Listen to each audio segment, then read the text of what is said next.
That's what I've been trying to do. But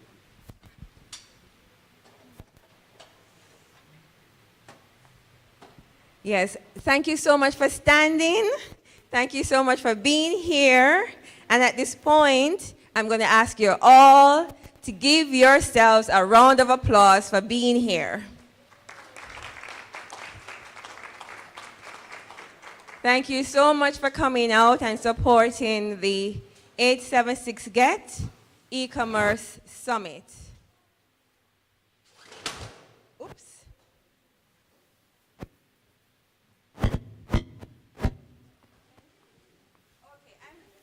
I'm just going to come to the front because the plan was that we're going to be doing Voice of God, which is the first thing I've ever heard that term in my life. And Voice of God means that you're really like in the back.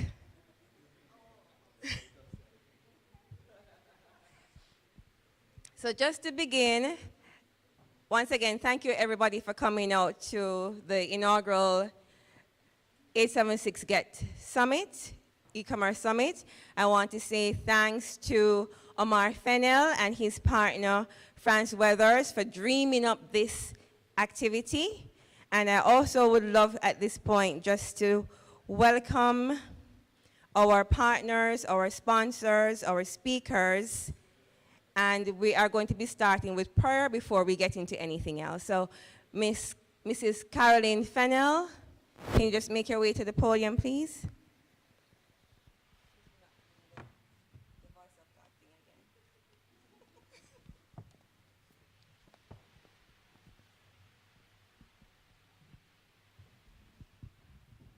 Good evening, everybody. Let us pray. Father God, we thank you for this afternoon. We thank you for the opportunity that you have given us to come together to share knowledge, because indeed knowledge is power. We pray a blessing upon this evening. We pray that our minds will be opened and stretched to the point where we will not return to old ways, that we will grow and we will advance, and we will accomplish that good and perfect will that you have set out for us. We thank you once again. In Jesus' name, amen. Thank you so much.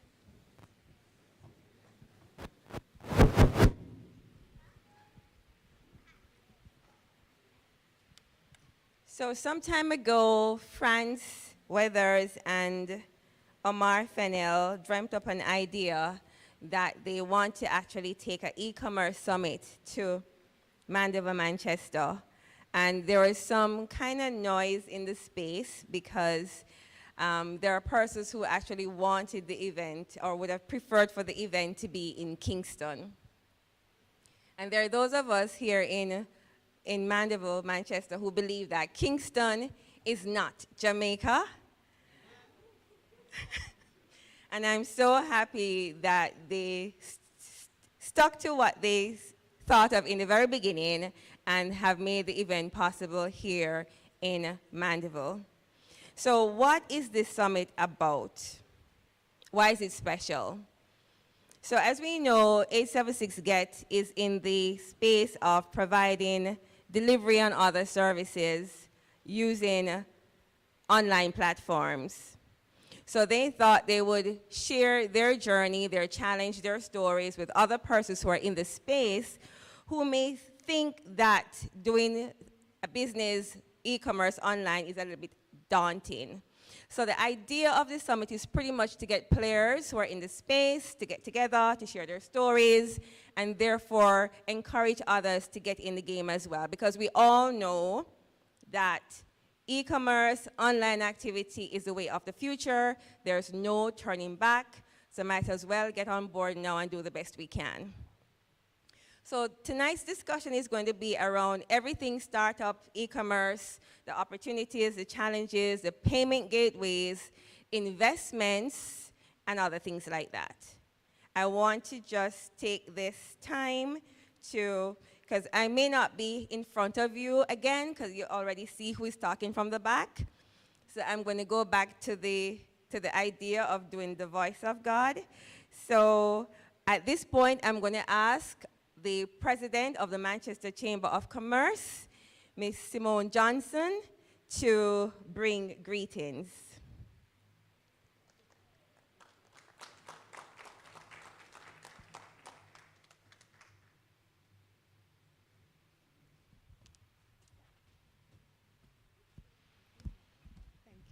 Good night, everyone. Congratulations to Omar and France for dreaming up this wonderful summit. Can we give them a round of applause? So my greeting here would be brief. So on behalf of the Manchester Chamber of Commerce, we are happy to partner with 876 Get and Uppercart. I saw France outside and I said, okay, let me see what you're up to, right? Play on words. Ooper. Okay, thanks, Annette, for the correction. Ooper. All right, I'll work on that, Franz. So we really, Omar and I work together in the Chamber of Commerce. He's our first VP. I have a visitor here with me tonight, so bear with me. This is Hayden Jude. And of course, he wants to be in the middle of everything. But we just want to say that this is really something that we are happy that it's in Mandeville. And I echo the sentiments that that Kingston is not Jamaica. We have to understand that. And we here in Manchester are really trying to drive that. And we're coming to the new era, which is technology driven. And we really have to put our shoulders to the wheel. We have to come together and collaborate and understand what it is about and how we can work with each other and get things done. And to see how we can really get Manchester back to where it was back in the heyday, or maybe better than where it was before. Yes, let's say that. So, ladies and gentlemen, please sit back, relax, and enjoy the evening. Thank you.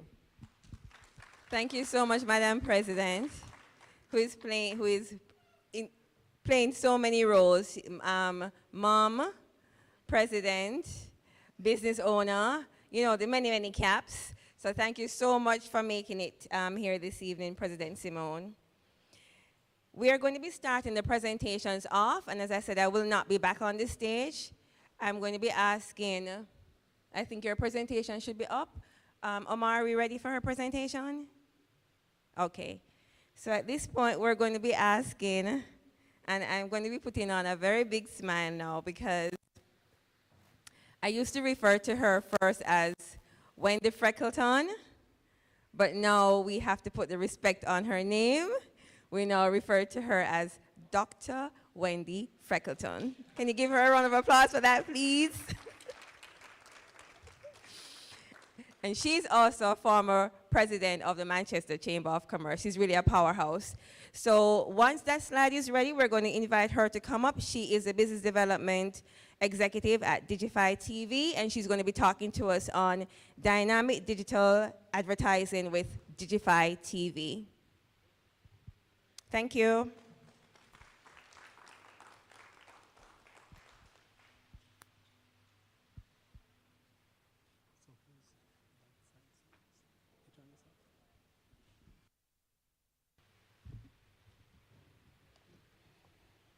Good evening, everybody.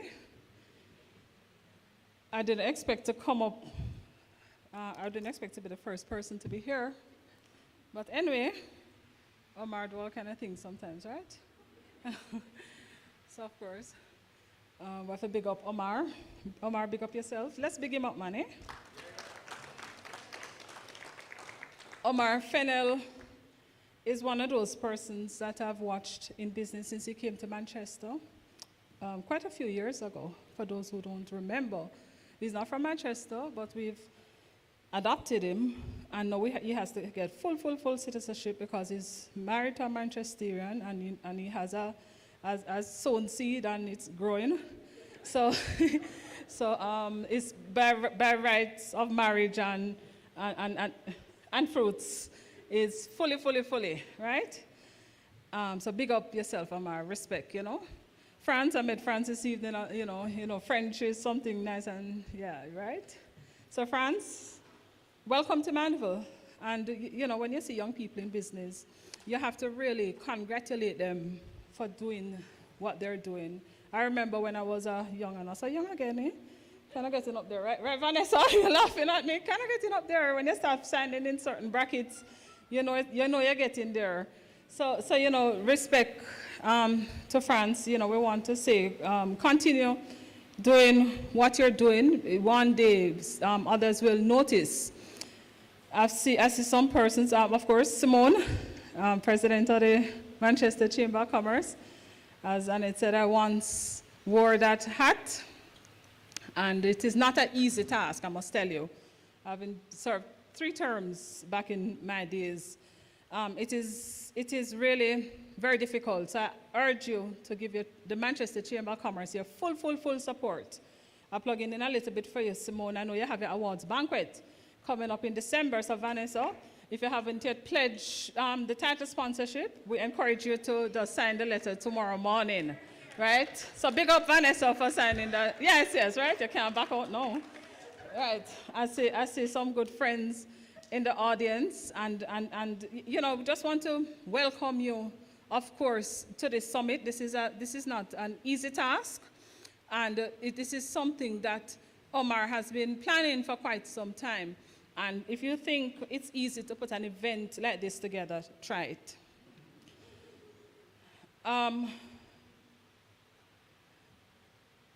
I represent Fentech by way of Digify TV.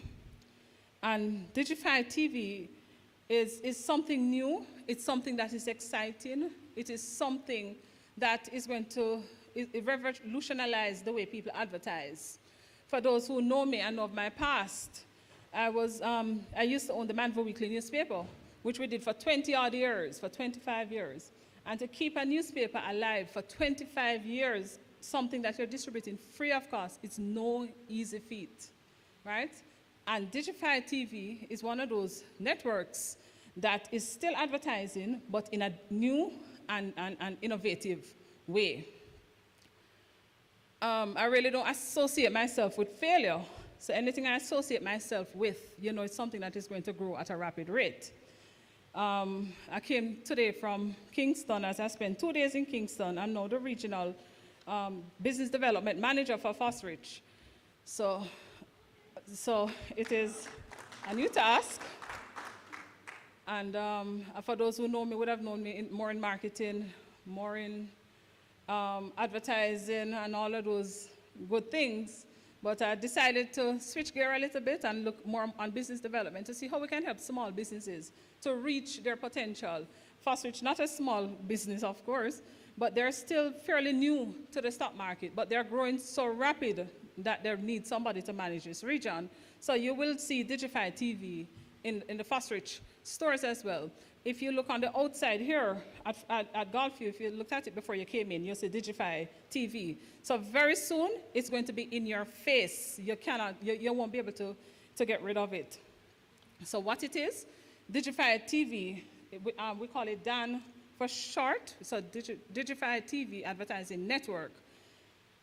It's a network of screens that is strategically located across Jamaica. So anywhere you go in Jamaica, pretty soon you will see it. By December of this year, our hope is to put up approximately 100 screens. I think we have, I'm not sure, about nearly 20 up. We should be putting up probably another 10 or so within a week. So it is really something that is mushrooming, where the network is actually for digital advertising. So for everybody who has a business, no matter what it is, sometimes we have business, and we spend a lot of money to put in infrastructure. And we spend a lot of money to put in all kind of supplies and products and everything, right? We all do that. And then you don't do the important thing, which is marketing and advertising. And the first budget that gets cut is the marketing budget. And probably that's why I came out of marketing, because I realized I keep getting cut. So it was funny. While I was at Fosrich today, I'm putting in a plug, and I'm being told, oh, the budget finished, right? It has ended. So you won't get any budget until next year. So no matter what the industry is, we don't think seriously about advertising. But I can tell you from my own personal experience, When I started the Mandeville Weekly newspaper, well, my husband did a couple of years before I joined. But at that time, Manchester didn't know anything about advertising. Most of Jamaica didn't know much about advertising. And I remember, even newspaper, they didn't know about. I remember we went to Samfo in Poros, so for those who might have remembered when they had a supermarket there. And when we went there, we were leaving a couple newspapers, and they said, no, don't leave it here. They said, what is that, man? They said, I suppose it's a Mandeville Weekly. They said, what is it? We said, it's a newspaper. You don't have to pay for it. It's free. Your customers just come in, pick it up, and go. They said, don't you know poor people don't read? And I'm like, we said, anyway, just make it stay, no, man. We didn't go back the next week. The week after, they called. Oh, we don't see you last week. I said, I thought you said poor people don't read, right? So information, I think, should be free, and that's how we did the Mandeville Weekly, and I'm happy that I'll continue with that. But this now is really real-time advertising. So, and no matter where it is that you go, you will see it. It is uninterrupted display of ads. You would have seen the screen rotating, and this is kind of a reflection of what you will see on the Digify network. You will have 100% screen coverage. In other words, nobody will be sharing screen with you. I'm not sure if you've been to other locations where they have different type of screens, and then you see all kind of noise on the screen. This one will be just nice, clean, just your story. You can earn a passive income by having a screen. In other words, if you have a screen, you get some business, you get a percentage of that money. So we have a nice little system that doesn't cost you a penny, not even a cent to put the screen there. We put in all the infrastructure. All you need to do is supply us with internet and a plug. That's all. An outlet. Right? I'm in electrical now, so I have to speak the language, right? Right. You provide an outlet, and that's all you have to do. We place an ad on that screen for you, free of cost. That's a fixed ad that tells about your company. So Vanessa, when we put one in Burrito, it will have Burrito and what Burrito is, and then you'll have another ad now that you can change all the time. So when you have 2% loans and 30% interest rate on your investment, then you also put it on it, right? Everybody agree? Yes. So that is the kind of thing. So when you have a sale in your company, when you have a monthly special, whatever it is, you place it on the screen. It also is going to create an opportunity for business-to-business support. I know that when Manchester is at its strongest is when the Manchester Chamber of Commerce is at its highest point. And if you don't believe it, watch and see. So if we don't support each other in business, if we don't keep the money here, and don't let it pass Williamsfield, you see what is happening now? So a lot of money going to come, a lot of investment going to come, a lot of development going to come. So, but we have to support each other. In business, it is very, very, very important. You have to keep the money rotating in the local economy. So we want persons to start teaming up. Once on the Digify network, we're going to create a space where persons can provide each other with a little bit of discount and all kind of creative things to make sure that it's worth the while to be on it. It's absolutely very, very reasonable to advertise. It costs you only 10,000. Remember, no. If everybody here put a screen in their business, that's free. We don't charge you. You get to advertise on another screen in another business for free.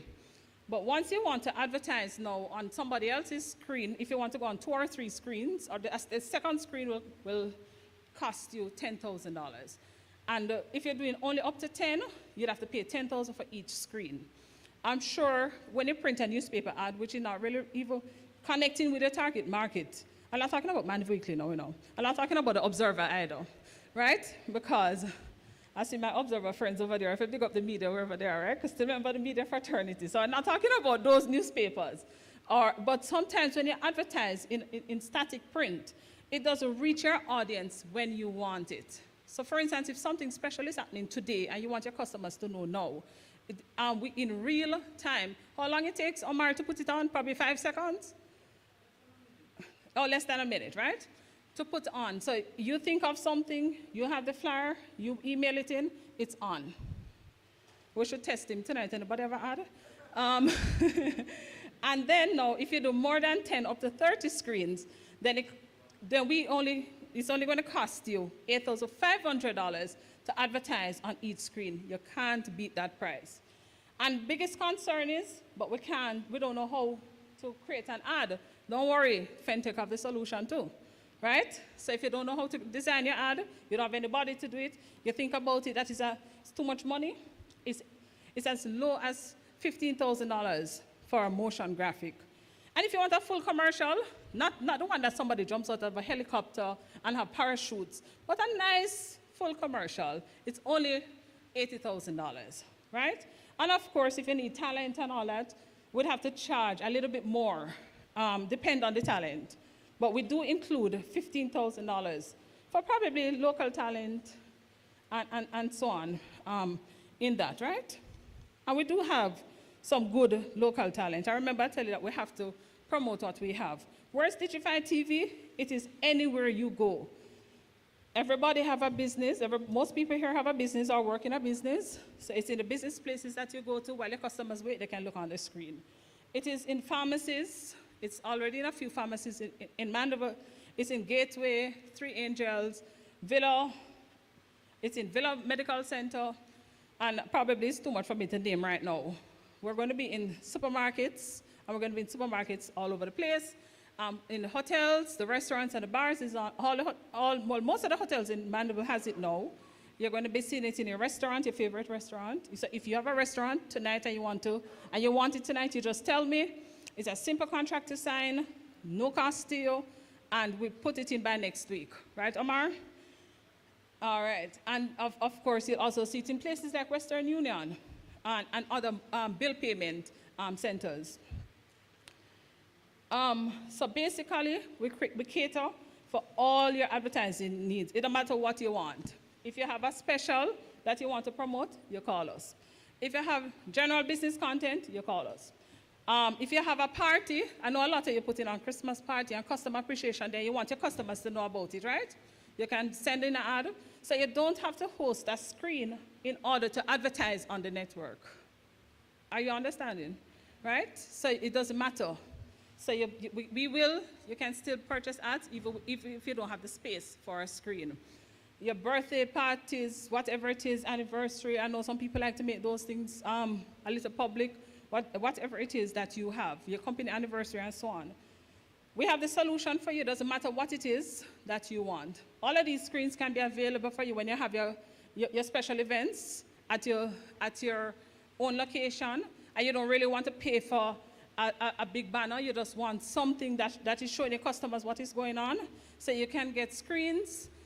We can either sell you the screen. If you want to buy all of these screens tonight, you can buy them, or we can rent them to you. So whichever one you prefer.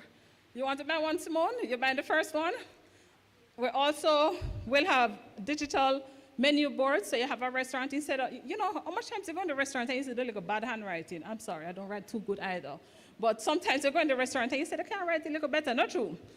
So if you have a restaurant or a business place that you have monthly, daily, weekly specials, we will provide a screen for it and we'll do the graphics for you. All you have to do is just to send it in. And it doesn't make sense to invest in the business, and then you don't get the word out. But don't try to do it yourself. Give it to the experts, right? So come to Fentech. Don't try to figure it out. We will do that for you. So if you want a screen that is independent of Digify TV, you just want a screen in a place that's to show what you have, right? Right, Mr. VM? You just want to show what you have. You don't want anybody else on your screen. We will come and we'll install it. Right, Bert? Anything you want, right? JP, Judith, what do you say? So when you want to advertise in your business, you want to let people know what it is that you do when they enter, we'll put up the screen. And also digital signage, whatever it is that you have in terms of your digital signage. You want something on the inside, you want something on the outside, you want a screen that looks like the one in the middle of the park, anything you want, just call us. If you want it on a car, if you want it standing somewhere else, no matter where, 14 parishes of Jamaica, just let us know. Any questions? No? All right. So, ladies and gentlemen, I want to thank you for your time, and I really hope that you will get with it and get on the digital advertising network, right?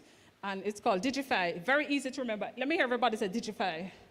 Digify. Digify? Yes, we can remember that, right? So please call.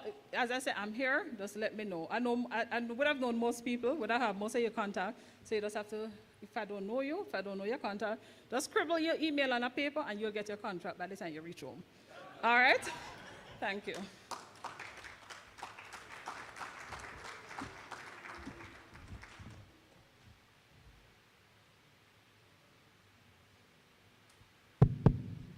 Thank you so much, Wendy. That was like not just an overview of Digify, that was a certified sales pitch. Yeah, but I think we're sold. Well, I'm sold because those kind of pricing is like they're no-brainer pricing. So I really hope that persons, and I know a lot of executives are here from corporate firms, and I mean, she kept mentioning Barita, but I don't know why she leave out VM, big VM.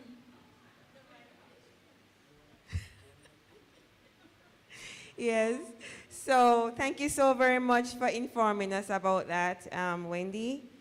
We're now going to invite Miss Tashawn Hendricks. She's from a company in Kingston called Co-Create Caribbean. It was so refreshing to learn about this company when I got connected with Omar, because another point of this event is that you get to feel and meet people and companies that you do not know that existed before. So we're going to be learning a little bit about what Co-Create Caribbean is all about.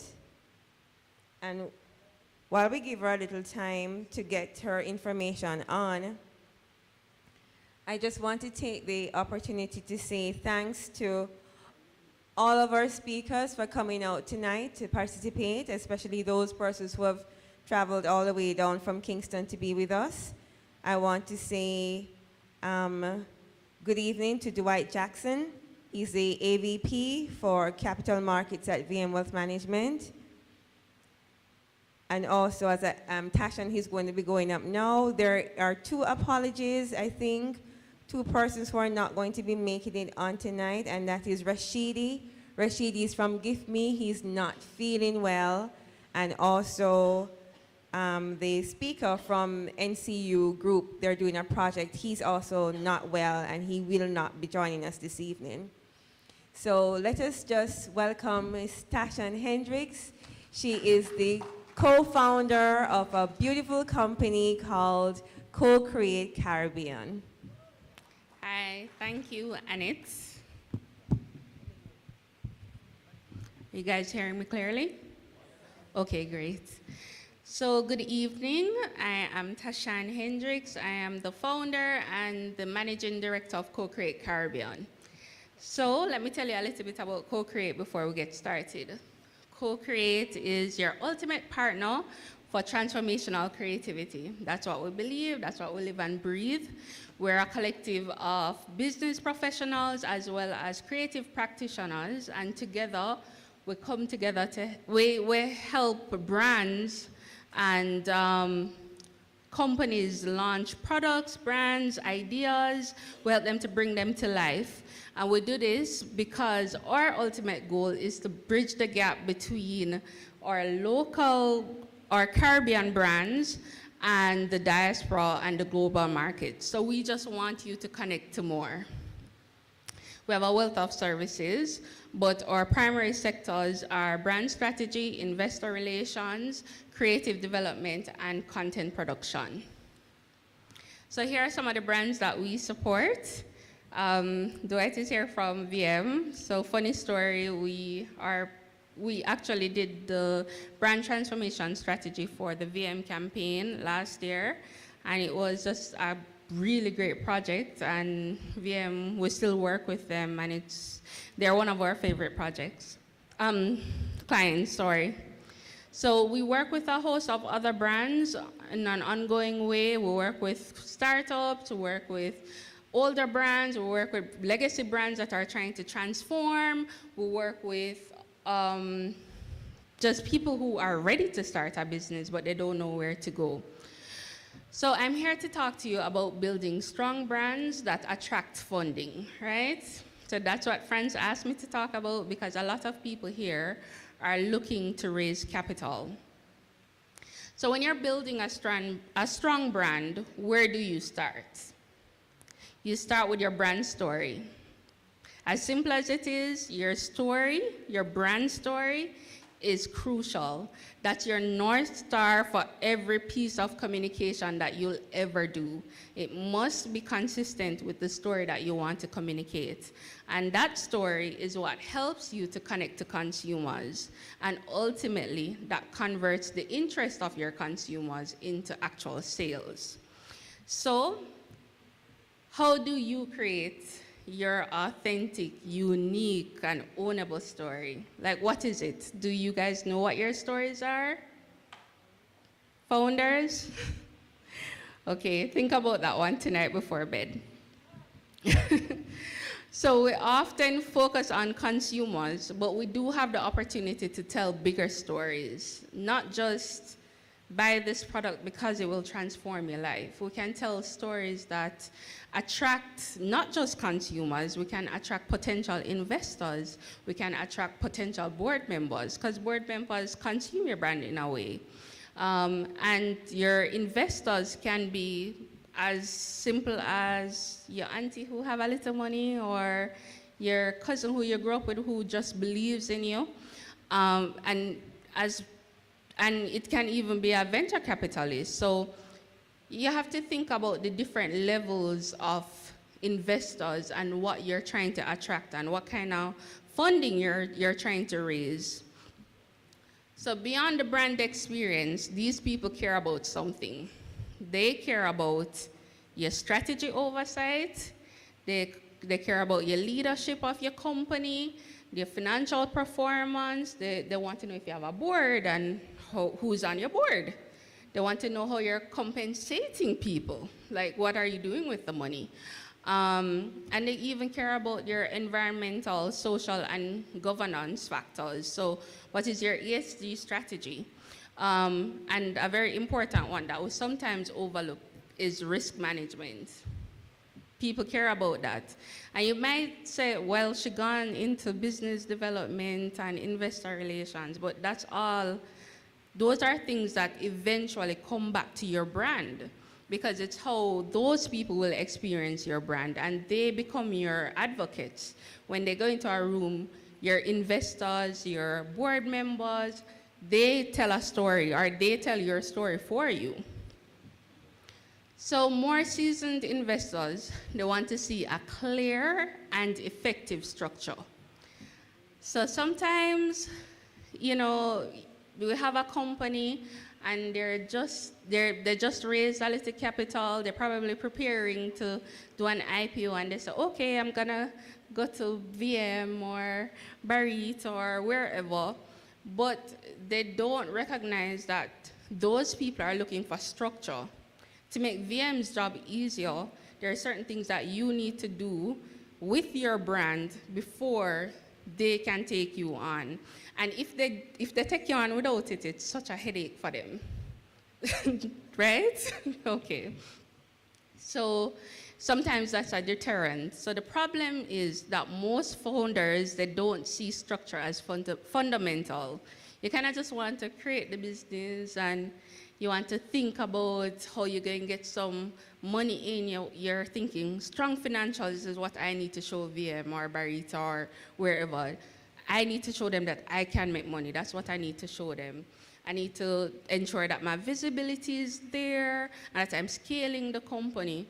But they need other things. They need strategic support that is tailored for them, because every business, whether it's e-commerce or it's a brick and mortar, every business has its own unique, idiosyncrasies that they have to navigate to get where they need to get. So whatever support you get, it needs to be tailored to you. You also need to ensure that there is excellent relationship management, whether that comes through your partner or it comes through your business. You need a partner that's always 2 steps ahead of you, and that's what we try to do at Co-Create. It keeps us up at night, but that's what we ensure that we're doing. And we need a plan that guarantees that you're oversubscribed if it's an IPO or APO, or if you're fundraising generally, that you do get the money that you need. And we also ensure that you are managing, you also need to ensure that you're managing the brand perception and the PR around your brand. So that will help you to solve the other thing that you need, which is access to support networks, because we all need support, right? So this is where Co-Create thrives. Like, we really want to be that partner that if you have a headache, and trust me, our clients call us when they have a headache. But if you have a headache, you call us, because even if I'm not gonna personally do it, or Moya is not going to be the one to do it, we have people who do it, and it doesn't always have to be Co-Create. We were talking earlier about how we leverage our network. So you have access to people with different competencies outside of Co-Create itself. We also offer a suite of products, including brand strategy, creative development, and investor relations, and these primarily help people who are looking to fundraise. So we help you to understand your customers, understand your brand's potential, and the market that you're playing in. We always encourage people to leverage investor relations early, even if you're raising private capital. So fun fact, Co-Create was the first agency in Jamaica to offer investor relations, and I think we still are. Yeah, we're the first agency that offers it. Most brokers have it in-house, but we actually decided this is something that we are gonna go out, we're gonna ensure that we are skilled in. We're part of the National Investor Relations Institute. We've done the work. So when we talk to you about corporate governance and ESG and all of that, it's because we've done the work. So our thing is that we believe in bridging the gap between going from private to public. And so we work with a couple clients now who are eyeing the stock market. They're eyeing JC, and they just need to put the structure in place to ensure that when they go there, you know, it's easier for their brokers. So even though we're working with brokers and auditors with this brand that, I mean, they were structured and compliant, but they just weren't looking at their brand overall and the story that they were telling. So we also support you to maximize your company's value, because that structure ultimately translates into value. And you know, it's easy for somebody to buy something for $5 if you sell them for $5, even if it values $10. But the structure that we help you to put in place really does help you to negotiate and get better value for your products and your company and your shares. So I'm not sure you can see this, but this is pretty much saying that we work with startups who want to raise funds, and we help them to articulate well to investors. We help them to maximize their value, as I said before, but most importantly, we help them with accountability, because that's very important to us, accountability. We also work with pre-IPO partners. We have a couple. Those persons, one of the key things that we've said to them is, as simple as it is, putting a board or an advisory committee in place now before you go public is very important. And a lot of companies don't believe in, you know, constantly reporting to somebody, because they're like, but I'm not public, I don't have investors. But getting into the rhythm of doing that, we do it. And I mean, I don't want to do a board report every quarter, but I realize the benefit of doing a board report. We also work with post-IPO persons, and this is kind of where it gets juicy for us, because we really like this part of the investor relations. We get to work with CEOs to ensure that they have a clear and cohesive brand presence and ensure that they're communicating in a way that stakeholders understand and appreciate.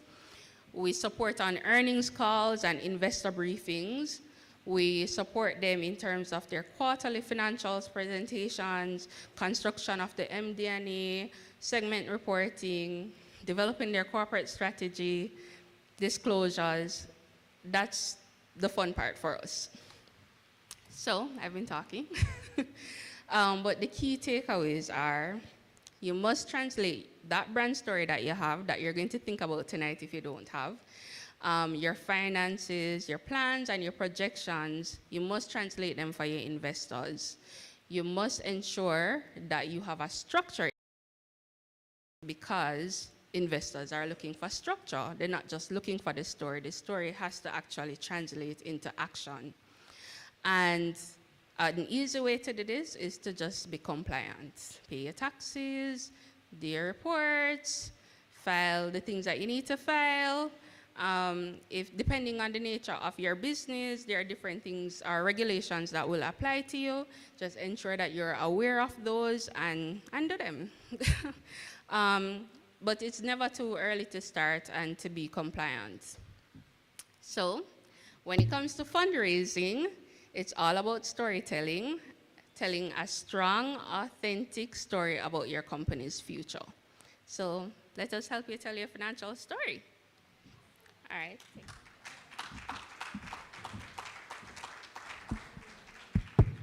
No, no, no, that is too weak. Please give her another one. That was an excellent presentation, Tasha, and I learned a lot about co-create. And yes, I've never heard that there's an agency responsible for helping with that. That is normally done by the brokers who are literally trying to get the IPOs done and to get the people public, but not necessarily like a standalone agency taking on that role. And that is so good and so critical, because it's sometimes daunting to speak to the big players, but it's maybe more, you feel more comfortable going and speaking with a woman-run agency or a small business agency that can literally feel your pain, know what you're going through, understand you at a particular level, and help to draw you through all of that. So thank you so much. At this point, we're just going to do a small break, just for you to grab some coffee and some refreshments and get right back into the program. So if you don't mind, just a small break to grab coffee, because after we're done, I know we're just going to all be scattered and we're gone, right? So just do that small break now, and we'll get back in like 5 to 10 minutes.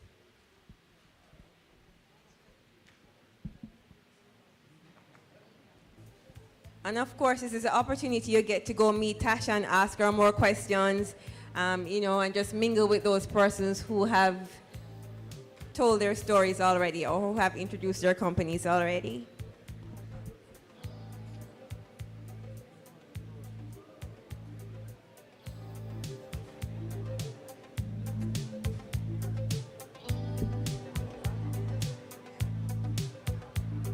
You must understand the touch of your hand makes my pulse.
to big up Omar. Omar, big up yourself. Let's big him up, man, eh? Omar Fennell is one of those persons that I've watched in business since he came to Manchester. Quite a few years ago, for those who don't remember. He's not from Manchester, but we've adopted him. And now he has to get full citizenship because he's married to a Manchesterian and he has a sown seed and it's growing. So, it's by rights of marriage and fruits is fully, right? So big up yourself, Omar. Respect, you know. France, I'm a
And he is going to be talking about how Upercard plans to feed the entire Caribbean. So we're now going to be welcoming a powerful young man by the name of France Weathers. France, can you take the stage, please? Thank you.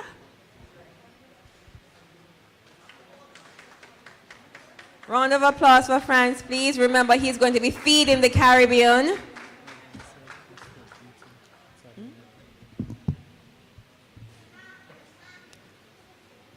Good evening, everyone. Okay, so I'm just going to ask those persons who are standing and you're not by the refreshment stand just to get back into your seats. So for the video purpose, we're all filled in nicely. Thank you. I see the bar is getting support.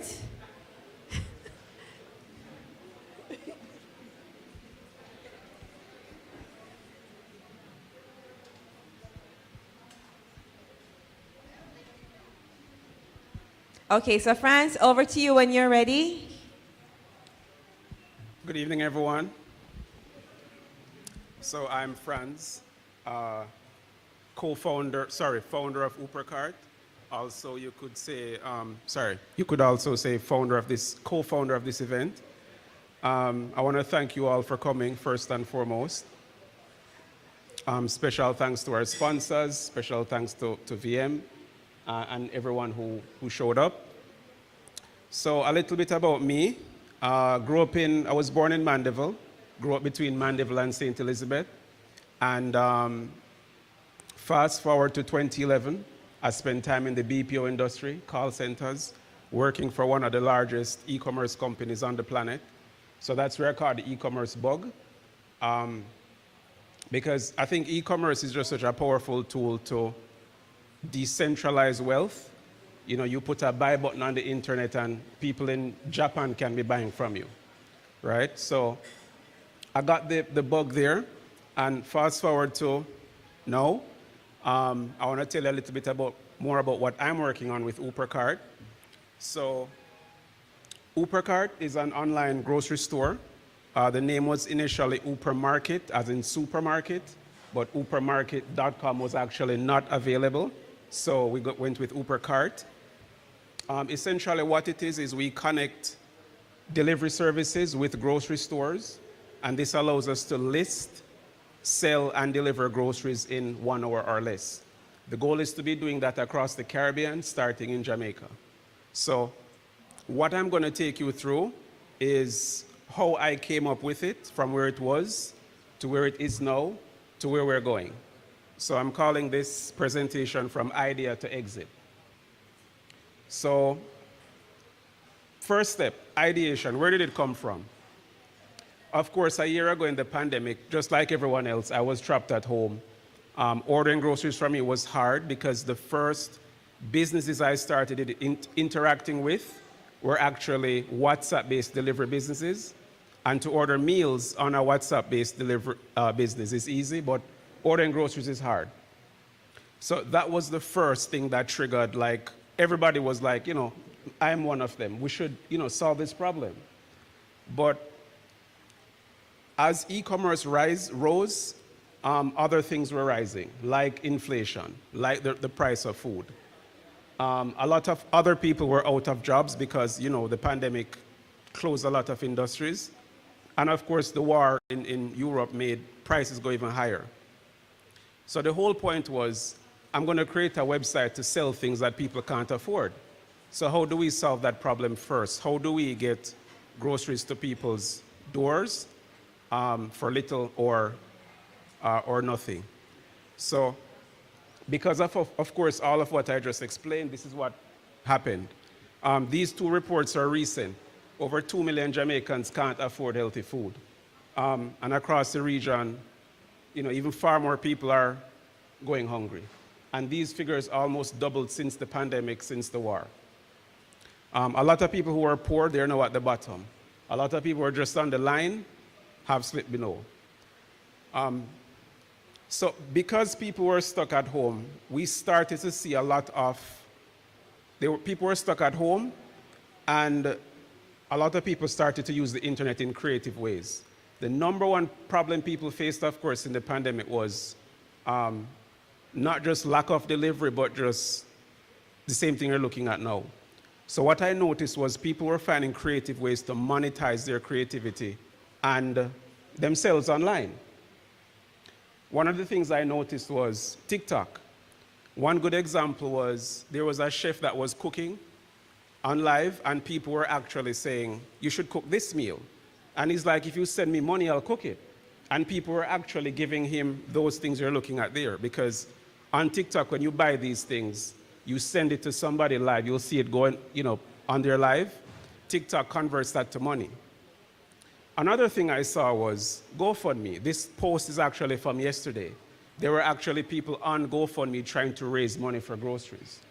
So I had the idea, which was initially solving delivery. I saw how people were actually getting their food and stuff for free. So the question was, can I turn this into a business? Can I merge delivery with free? Which brings us to conceptualization. I knew I needed to do a plan. So how do I make a business out of solving this problem was the question I asked.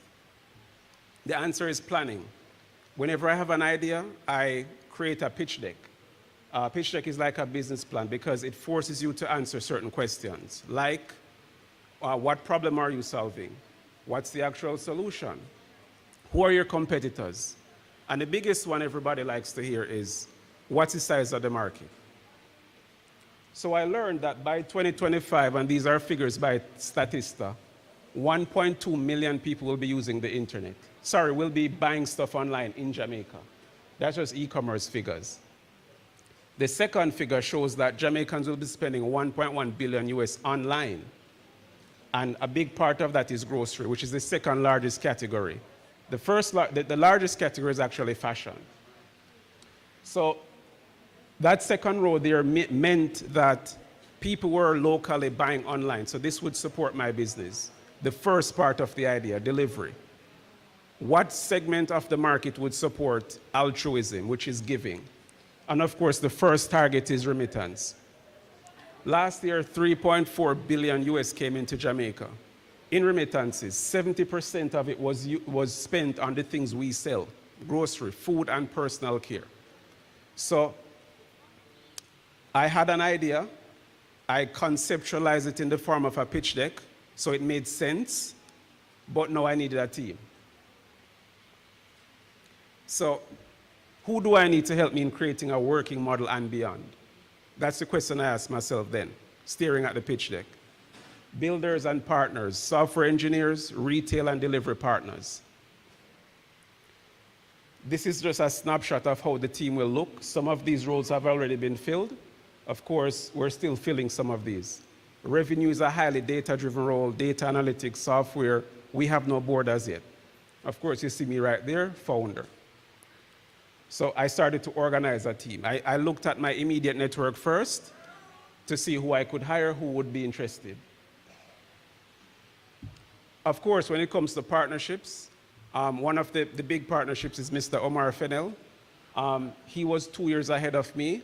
We found ourselves doing a few similar things, so we're like, I wonder if it's possible for us to work together, something you rarely see, of course, for young entrepreneurs. But we're literally working together as best as we can, right? So now once again, I had an idea. I conceptualized it into a plan. Now I have a team and partners. What do we need next? A product. So I asked myself, what does the minimum viable product look like? Of course, deliver groceries. If I could have a website where people could buy groceries and it's been delivered in 1 hour, that's the MVP. That's the minimum viable product. That's where we are now. We've already delivered groceries. Large thanks to Omar. The first customers were actually his customers because Upercart is also on 876 Gate. But this is our MVP. We start by onboarding a supermarket. You can order on the site, shoppers shop, and they deliver. they actually purchase with this card. It's a Uber card, Visa card. Yeah, so this is provided by our payment processor. So we have a lot of tech. I just wanted to show you that piece. So now you're asking, all right, all of this sounds wonderful, but how do you make money? That's what it's about, right? It's a business. So that's the question, how will we make money? How will UberCard make money? And I want to say ads and insights. So initially, UberCard has fees, such on services such as delivery. But our long-term focus is on ads and monetizing our insights. Why? Some of the largest companies on the planet, that's how they make money. Google, Facebook, it's all ads. If we can have a grocery delivery system, service, that makes the bulk of our money off ads, who knows, maybe we'll have the cheapest grocery, because now we can offset prices. So that's our long-term goal. Now, it's services, later, ads and insights. Oops. Funding. So now there was an initial spark, which I conceptualized into a pitch deck. I got a team. We have a product, but now we need to grow fast. When you have an e-commerce product, you can consider any one of your customers to be a potential competitor. So I personally believe when you have something like this, you have to grow fast. And to grow fast, you need funding. How much money do we need? Well, we're now in our angel round. We do have some internal milestones that we're trying to hit by early next year. We are just 2 months old, so that's where we are now, in our angel round.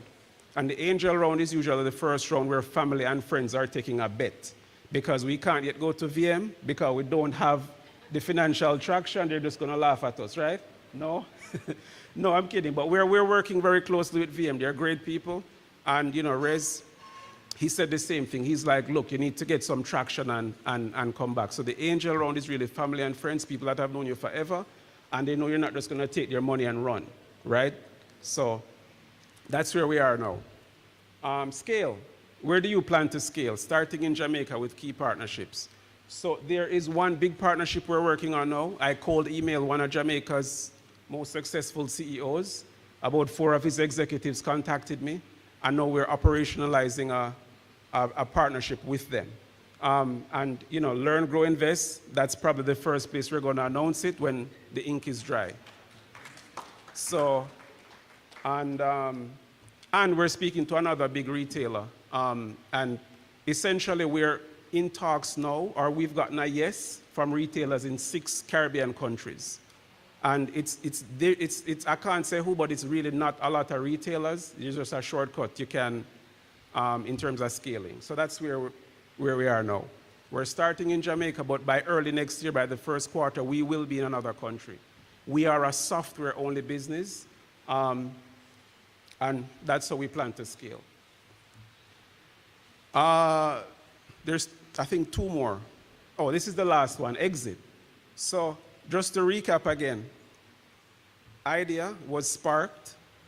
I conceptualized that idea into how we can turn it into a business by writing a business plan.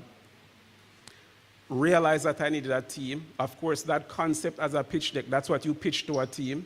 Your first investors really aren't the people that give you money. It's the people who are spending their time to help you build and call and tell mommy and daddy to use it. So that's the first person that saw the plan, the team. And from the team, we built a product, right? I forgot the other one, wait. From the team, we built a product.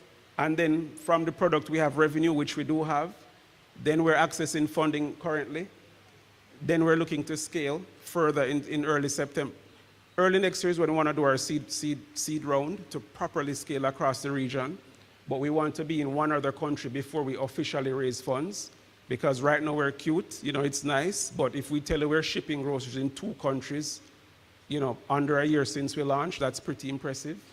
No thanks to me, thanks to technology. We've come a long way. And our desired exit is an acquisition, cash and stock. So one of the things I'm looking at is before I even started out to do this business, is I looked at what I wanted my exit to be. What is the goal, right? And then work backwards.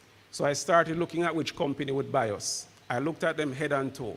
So we're literally building towards that goal. Many times you hear Google Google team members and stuff, they leave the company, build something, and then Google buys it. Why? Because they were actually inside to see what was needed. So once again, I got my start in the BPO industry, so I got a big inside view of a lot of e-commerce companies. And that's what we're doing, building to sell. And when we sell, all our shareholders should look like this. So that's it. So thank you. Please, any ideas, any feedback, come and talk to me.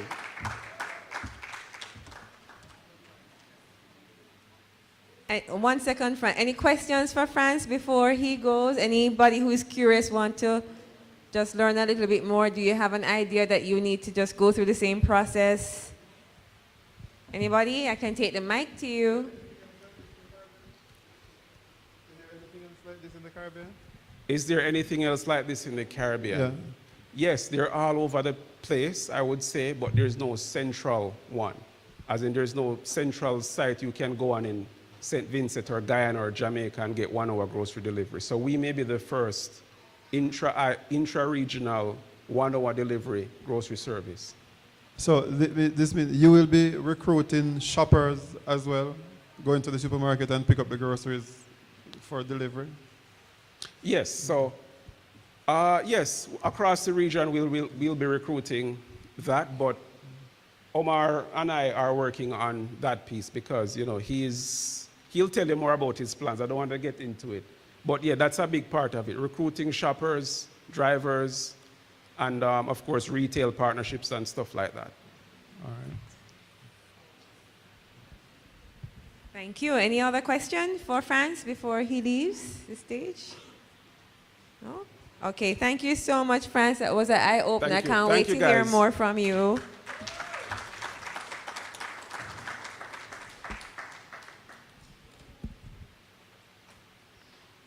So before we roll into a speaker that I can maybe just speak for myself. I really can't wait to hear from 876 Get to figure out how they did all they did in 2 years. I'm just like dying to hear from him. But before we do that, let me just say thank you to all of our sponsors. Without our sponsors, partners, donors, speakers, this evening would not be happening the way it is. So first of all, our primary sponsors, 876 Get, Fentech, and Upercart. Thank you so much. Not only for conceptualizing the idea, but putting your money behind it. We also want to say thanks to VM Wealth Management for coming on board as one of our top sponsors, Digify TV, Gift Me. Thanks to our partner, the Manchester Chamber of Commerce, Juicy Patties for providing all the cocktail patties tonight, Co-Create Caribbean for providing, did you see that nice board as you come through the entrance? Well, the board belongs to Fentech or Digify, but the graphics, the video was actually done by Co-Create Caribbean. And I think the ones on the screen as well, on the platform, that was Co-Create? Yes. Well, Co-Create actually did a lot of our screens, the videos on them. So that is another aspect of what they do there at Co-Create. So thank you so much, Tashan and her team. Thanks to Jamaica Standard Products, Mr. Minot. He's actually joining us. For those of you who don't know, Jamaica Standard Products, they just celebrated their 80th anniversary, guys. It takes a lot to be in business for 80 years. That's your grandma and your great-grandma in one, or grandpa. They're providing the coffee and all the condiments tonight. Thanks to Flaming Wok, that's Junior Lowe and his team. They have provided the chicken, the juicy chicken that you had. NCUFM, who is here providing media support. We want to say a big thank you to FJ's Events. FJ's Events is actually owned by Omar's brother, but they journeyed all the way in from Linstead to do this fantastic setup you're looking at. Thank you so much. They're into PA systems, multimedia, lighting, and decor. And last but not least, I'm going to thank myself, 2020 Strategies, for providing support to Omar. He keeps asking me what is the price, and I'm saying, I don't know, Omar. I think you can give me more in kind than in cash. Yeah, so thank you everybody again for coming out and supporting the event this evening. And at this point, we're going to just do the drum roll. 876 get. Let us hear what you have for us, Omar.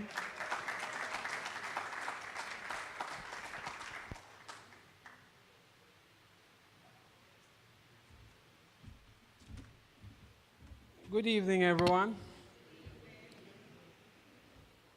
I'm really appreciative of everybody coming. All right, so 876 get. It's a bit of a long story, but I'll see if I can condense it a little bit for you. So we're going to discuss the journey. But in terms of what 876 get is, it is an e-commerce ecosystem consisting of the customers that we sell to, the businesses, and then we turn around and deliver the items. We consider it the trifecta. So we're starting in Jamaica and we're moving to the rest of the Caribbean as quickly as we can. So this is the harder part of e-commerce. If you're in America, there's UPS, there's FedEx, there's everybody, but there isn't anything like that in Jamaica that will do community-based delivery for you, or the last mile delivery. All right, but in order to tell you what the journey is, we're going to start from the beginning. And just a hint, it's not the pandemic. Most persons think that we knew about the pandemic before. I have been accused of being a part of the pandemic. I was in China in... One second. I lost the connection, Osman. So, I'm sorry. So I was in China in the last part of 2019. The pandemic came in 2020. So there are persons that ask me, you knew about the pandemic? So, but let me tell you a story. I was in China and I went and I saw everybody wearing masks. And this was September. And I called Caroline and I told her that I bought a mask. And why did I buy the mask? Everybody around me was wearing masks. So they were just recovering from SARS and MERS, but I had no idea about the pandemic. So that's a disclaimer, all right? Excuse me, I think I'm disconnected from the PowerPoint. All right, you can just move it along for me, please. Right, so we did a lot of things. If you can look at the slideshow, you'll see that there was CompuWorks. Some persons who know me from a long time know there was CompuWorks. We had an eBay store. We had an Alibaba store. We had websites, all things Jamaican, Buy Fentech, and then now it's Fen.tech. All right, so from the back of a little car, that's literally where we start from. So we were at a supermarket, AJ Supermarket in Spanish Town. Okay, I'm connected again, thanks.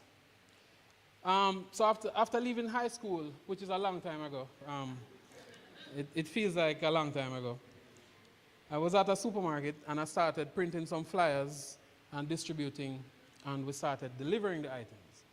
So literally, these little cars that you see we have, it has been a very, very long time in the making. It's not as recent as persons would think. I'm sorry, I keep losing my presentation notes. It's quite often that the tech people have the tech problems. Right, so I started selling from the gleaner and selling from the flyers. So we'd normally put out advertisements and then no store at all. We had no store. We didn't have a store until 2003 when we went to Willowgate Plaza in Mandeville. So everything before that was remote. So you call me, you tell me what you want, and I'll get it for you. So literally, I was the worst person on the campus of Northern Caribbean University to walk with. As I walk, somebody stopped me. I walk, somebody stopped me. And that's literally how we started. You tell me what you want, I get it, and I deliver it for you. In 2005, we did CompuWorks.com. This was way before the time. As you can see, the sales volume was not so great. We did a grand total of 1 sale. And that was in 2006. So literally 1 year after. So 1 year after we launched the website, we did 1 sale. So I'm going to tell you a little bit about persistence after this. But the website was interesting. It had build your own PC like Dell. So we did it so you could choose your motherboard. It tell you what memory is compatible with it. It tell you what kind of hard drive. You choose a case. And you could literally check out if you wanted, but you'd have to pay by PayPal. 1 sale.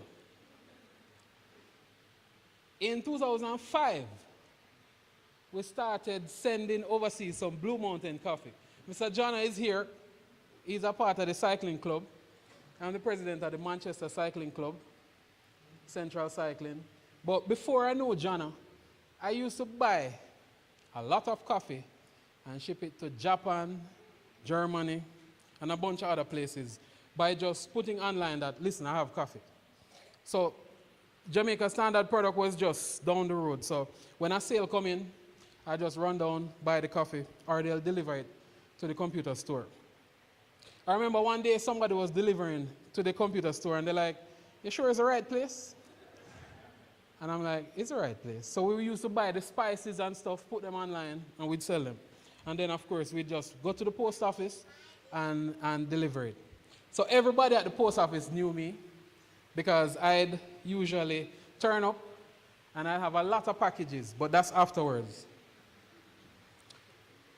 2006, we found a little formula. Now, that formula was an eBay store. So that eBay store is how Franz knew about me before he knew about me. So there was this guy in Mandeville that was selling key rings and selling keychains and Jamaican jewelry and stuff like that. I sold everything. I sold DVDs, I sold spices, even scarf. So you can imagine, I probably still have in my house now maybe a dozen scarf that's Rasta color, Jamaican color. I was just selling brand Jamaica. Again, the delivery to the computer store. So instead of seeing computers only, you had persons that were coming to me and they had all of the Rasta jewelry, they had all of just a bunch of different things that they'll come. And person would be like, you sure I'm at the right place? I'm like, you're at the right place. And all I was doing was just getting those items, put a nice little markup on them, and then I just send them overseas. So I lost my presentation again. You can advance one more. So if you look at the sale volume, go back a second, sorry. The sale volume is telling you that from when we started to now, the sale volume started to increase. I, at one point, was sending 200 plus items per month at the post office. So you can imagine when I come, they're like, Mr. Fennell? And I'm like, yes. And they just draw me to one side. So I have one person for the day. So I was shipping things overseas using the post office from back then. I don't want to show my age too much, but this is indicative of things that we have done in the past. Let's go again. So in 2007, youthful exuberance again led me to build a website, or build more than one website. So I owned yardsale.com, all things Jamaican, and I still had the eBay store. And you saw the numbers from the eBay store before, but Yardsale and all things Jamaican.com was selling the similar things, but we felt that we could save money on the user fees and so that they were doing, but lo and behold, look at what the numbers were. So it was saying to me that even though you go and you build your own website, you'll find that a marketplace will do a lot better than just going out there and doing it on your own. And I'll come back a little bit more on that when I start to tell you about why 876 Get does the kind of numbers that it does. So of course, 2012, we were still trying e-commerce. You remember the one sale that we did in 2005? We were trying to see if we can better that since more persons were now coming online. I remember when we did a survey when we started the first website, which was CompuWorks, our suppliers said, how come Omar have this kind of a website and we don't? But that was them. We weren't looking at that. We looked at our very one sale that you might think it was Jamaica, but it was Barbados that we sold that first speaker system. So we sold that speaker system and we ship it to Barbados. So this guy named Kenny, him don't know what him start. But I should try and find who Kenny is right now because Kenny started a whole movement. So it's a big up Kenny in Barbados, right? So he was very excited, the fact that him could buy a speaker online and get it in pay by PayPal. And when we ship it, and he was emailing me back and forth, telling me how he got the speaker and how it's nice. And we were glad because that was sale number one. So with Fentech, we did a couple of hundred sales, just by pushing the buy.fentech.com. And we're offering e-commerce, so that means we're developing for other persons. We recently moved to fully online. I don't know if everybody know that, but we discarded the store. We don't have the store anymore, and we just decided that we're going fully virtual. And you wouldn't understand what it feels like just not to have those overheads anymore. Not to have the big overheads. It's like, I said it to somebody that I felt like I was rich and didn't know, but.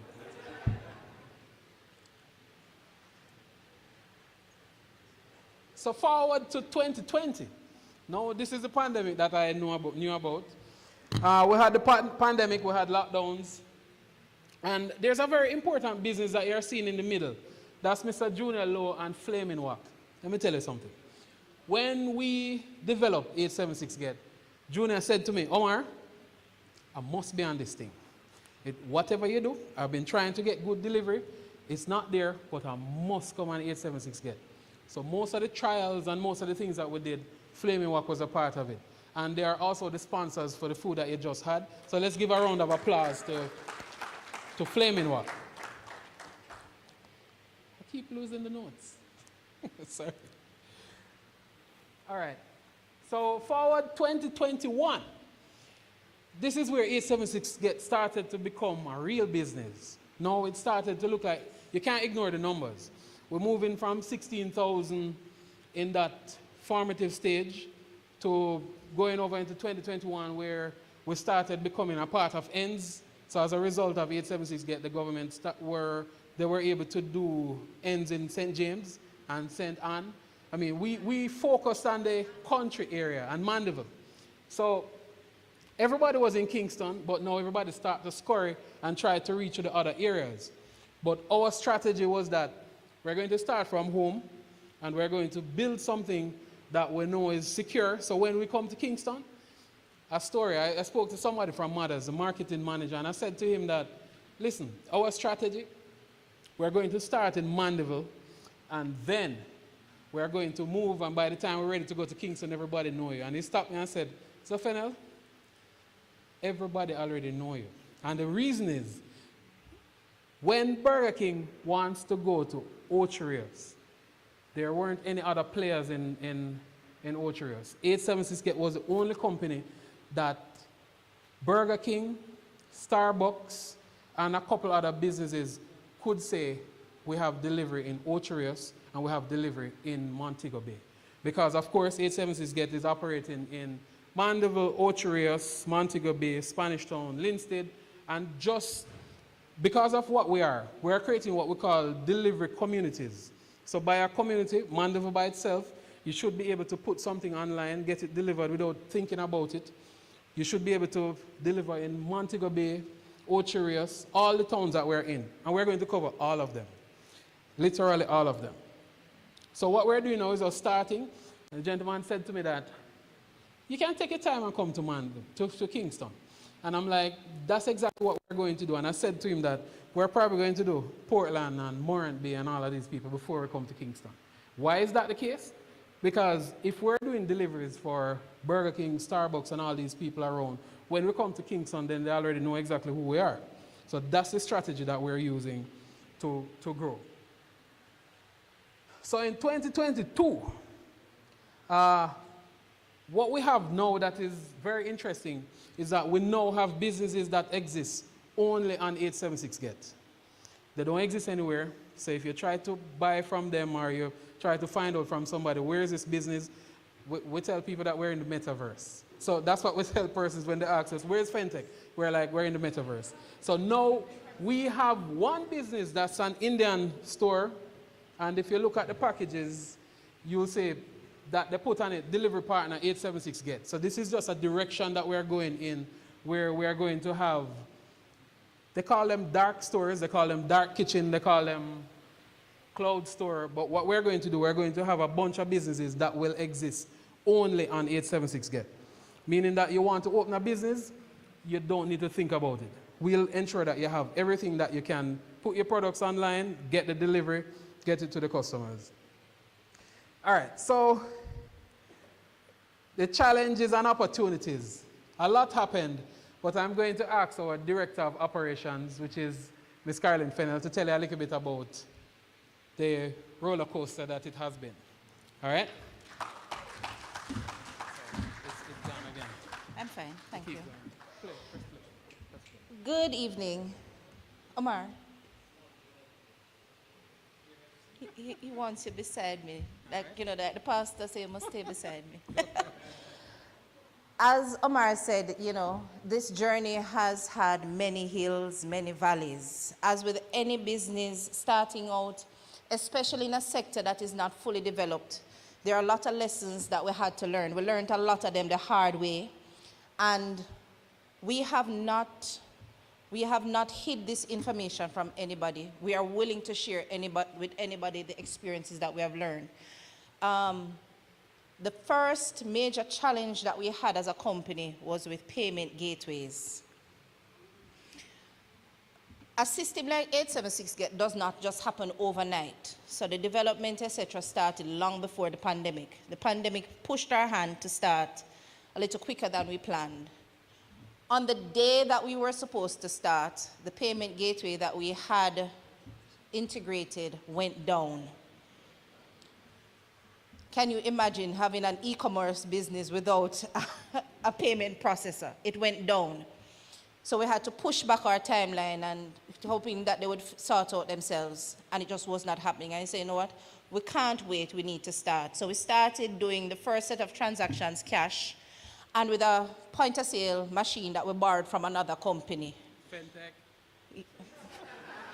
Yes, we borrowed Fentech's mobile point-of-sale machine, and you can imagine the accounting nightmare it was to reconcile, you know, from one company to the other, till eventually we were able to get our own, and we continued with that until we were able to develop other payment gateways. And to alleviate some of the stress of mobile point-of-sale machines, we came up with our payment link, pay.876get.com, where a customer would just go and put in the amount. It was essentially a virtual point-of-sale machine, and we built and integrated. The challenge we faced in 2019, 2020 when we were developing was that there were only a few players in the payment gateway market. Today, the good news is more financial institutions are coming onto the e-commerce market, so there's greater competition. So a business person wanting to go out there and do something similar, the best advice that I and anybody can give you, shop around. All rates are not created equal. Shop around, because those fees add up. They add up and they eat into your bottom line. So that's payment gateways. With the payment gateways, I'm going to jump down to the last one that is on the list. You have also the challenge of online security and fraud prevention. Once you're doing anything online, you know that you're going to have some people who want to come and chop the line. I can boldly stand here and say that we have a watchwoman at the gate who has gone above and beyond to minimize the amount of fraud and scamming that happens on our platform because we are very vigilant. Online transactions are secure, but there are always persons trying out there to beat them. And chargeback is a word that no business owner wants to hear. So whatever systems and things that you can put in place to prevent that, it helps and it works. I will offer my services for a fee to any financial institution, by the way. Yeah. No, if I can be real, you know, other persons in the market similar to us, they are now having to do these microtransactions and persons have to send back a code. I can stand there and say that we don't have that because we have a watchwoman at the gate who can spot them from a mile away. Yeah. When I say my antenna is buzzing, my antenna is never wrong. And, you know, we get, the key to it is to prevent it. And also prevention. Prevention is better than cure. It is better to stop it the minute it comes in rather than waiting until it becomes a bad problem. So for those persons who are looking to go online, these are some of the things that we need to look out for. Is it worth it though? Yes. Do not let the challenge of having to encounter the scammers stop you. Let fear be your driving force. Good? Remote management and human resource are kind of linked. Operating in different areas means that you have to be able to keep eyes on a lot of things, a lot of moving parts at any given time. And the key to it is having the right people. We have two of our persons here with us, and I just want to big them up. One, our senior control agent, Renee. Yeah. She's over there. And one of our, well, not one of, he is our most senior driver, Jason, is over there. Yeah. He's over there. You know, he took a break to come and say, human resource. The reality is that you're going to have a lot of persons who come, but they're not the good fit. And you have to be able to respectfully say that, hey, it is not working, it is not a good fit. You have to set certain standards, certain targets, and hold people accountable. And not everybody wants that. We're all about building. So if something or someone comes in who does not line up with that, it has to. You have to remove that. So human resources is a challenge, especially when we're spread across so many areas. But the key to all of it has been, in each area we have a person who is a team lead who reports to a member of the management team daily and at points throughout the day. The key thing is to have systems in place. And these systems have to be minute by minute, because e-commerce is real time. You have to be on the ball. You have to have your eyes on it 24/7. So as much as I'm here, my phone is buzzing in my pocket because I'm still getting updates, to give you an idea. But there is comfort and knowing when you have the right persons in your team. And I want to big up our team because we have some good ones in there. We have some not so good ones, but we have some good ones in there who are really, really, really making a difference. Funding.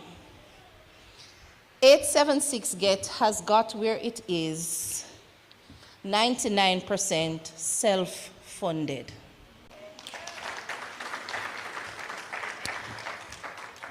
That means a lot of sacrifices. And you know, for us ladies, we like our shoes. It means seeing the shoes and ignoring the shoes, and the handbags and the dresses. But it's all about sacrifice and building something. And when we got to a point that we needed to expand and our resources were depleted, it also meant that we had to get creative. So we introduced an invite-only entrepreneur program where persons would come in, partner with us, buy one of the little cars that you see branded. The car is theirs, and then they would remotely, they would not be involved in the day-to-day management. We would manage everything, but we were able now to scale. Funding, as you have heard several times before, can come from friends, can come from family, can come from relatives. Building any business is not a one-person thing. You need all your friends and family. You have to sell it to everybody you know. Sell it to everybody in your circle and widen that circle.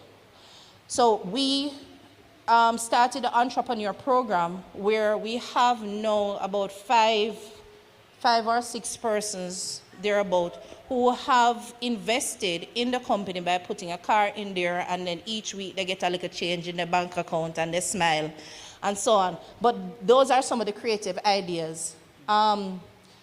Funding for any new business is a challenge because I'm not going to look at the banking people now. Banks do not give money to startups. And remember we have a lot of banks. oh yes, okay, so I need to turn my back then. It's all about risk. You know, they want to see proof of concept. And even when you have proven that the concept worked, they will still tell you no. And you just have to keep pushing until you get to that magical number where they finally say yes. But not these banks though, No, we're not talking about VM and Barita and First Global, you know, pick up yourself, you know. Because here is the situation now that we are faced with, you know, that when we were going out, we were put in a box essentially because of the limitations with payment gateway. But now it has opened up. And if you keep at it, people are going to fight over your account. Just keep at it. And with that, I will take my seat. Thank you. Yeah. Yeah, so it has been very interesting.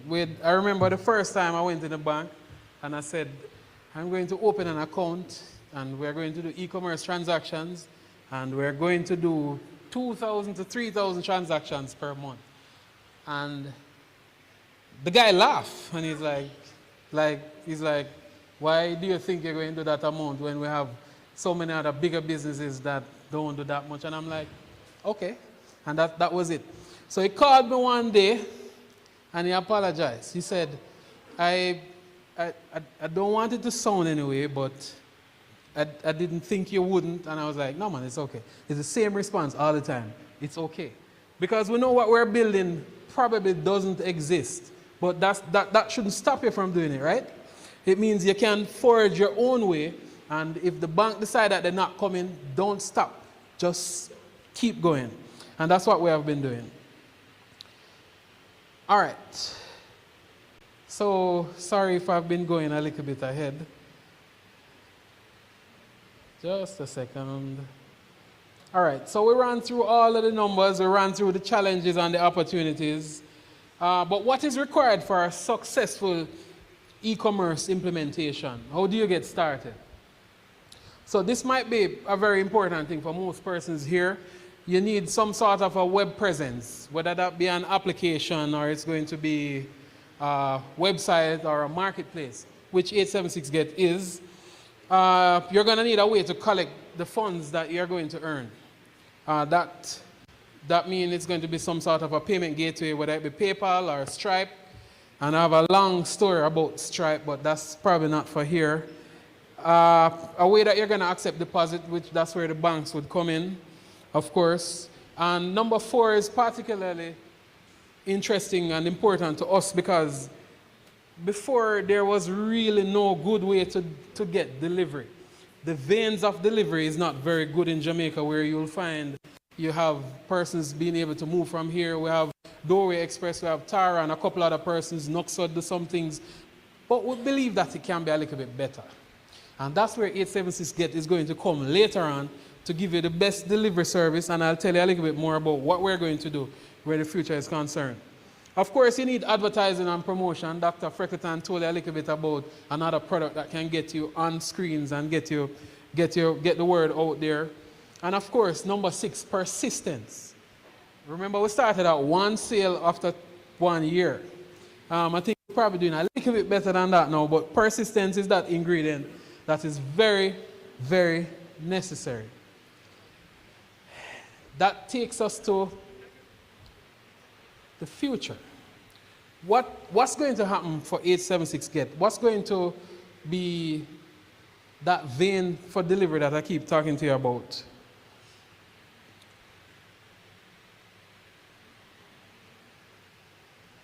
Sorry. All right, so I keep going further and further. I'm sorry. This thing is just trying to end the presentation before it even starts.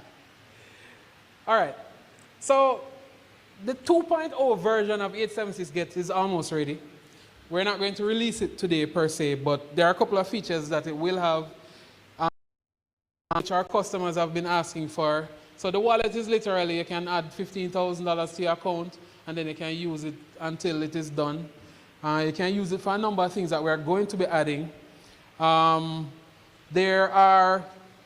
incentive program is something that we're very excited about. So there are going to be incentives for drivers in terms of if a driver should refer another driver and give them a code, then that driver is going to earn for like 2 months a percentage of what the driver earns that he had introduced to. We're going to have customers with a similar referral program, meaning that if you refer another customer and they are purchasing, then you are earning as well. So we're going to be giving away a lot of what I don't even want to call free money, but once the wallet system is launched, everybody who is on 876 Get will get some money in their wallet. And of course, the businesses that are on the platform will have new ways that they're going to operate. We have a 3-minute rule in 876 Get. And that 3-minute rule is an order comes in, there must be movement within 3 minutes. Meaning that the customer should be getting some form of an update. The business should have already accepted the order, and a couple of different things that we have put in place, as Caroline was telling you about. So you'll find that we had to call the businesses. Remember, this is not a road that you have a lot of persons. So after that 3 minutes, and Renee, she probably left, but so Renee would have to call a particular business and say, hey, you have an order, and when it is assigned to a driver, if that driver is not there or does not respond, she'll have to call that driver and say, hey, you have an order. So that means that's already 2 calls. The new version of 876 Get, the system is going to call the business, the system is going to call the drivers, and the system will find ways and means with artificial intelligence to operate. And we'll have minimal intervention from the persons on the inside. So we're going to offer quite a few more services. That includes operational enhancements. We're going to have a courier type picking up the app and pick up from Knoxford. It's a little tedious now, so you're now going to be able to just say where you want to pick up, what you want to pick up, and then the driver will just be moved. We'll also be picking up persons, meaning that we have tested this, and Uber is in Jamaica, but that's in the same thing we spoke about, that's in Kingston, and that's good, we like that. But we'll have our system operating in all the small towns, so it won't be a strange thing to have Spalding, and then you can just hail a cab, and then you can go where you want to go. Kingston is not Jamaica. I think that's how we had started the conversation, right? So we're still following along that trend. We'll have a little bit more advanced logistics and a financial component that we probably won't discuss much about, but myself and Franz working on something that we believe that's probably going to be the biggest thing that 876 Get does. Yep, yes, pretty much. Pretty much. All right, so this brings us to something that we are particularly proud of, which is called fleet. So what fleet will be for 876 Get is we have cars and we have bikes and we have bus and we have trucks and they move. And I'll tell anybody who knows me will tell you that I don't really care what they move for once they keep moving. So what we'll know, we'll allow persons with a business to be able to summon 876 Get. Meaning that you don't need to be a part of the system, you don't need to have your products online, but that exact thing that I was searching for a long time is I have a product, I want to get it sold, I don't have delivery. We're going to solve that problem. We're also going to give APIs that persons can integrate into, meaning that on your website, you are now able to say you're going to offer delivery. we'll give you that means to access a delivery network that we are creating. Remember, by next year, we're going to cover the entire island. So it's just going to be delivery for things. That means truck, bus. We joke about submarine all the time, but I'm not seeing any application where we might need a submarine. But businesses will be able to offer delivery just out of the box. So you don't need to go and buy no bike, you don't need to go and buy no car. You're just going to tap into the 876 Get network, and your packages and your products can just move across. That's fleet.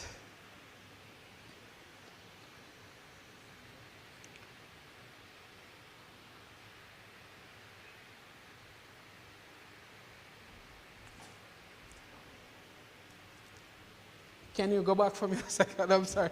I'm still having that little problem.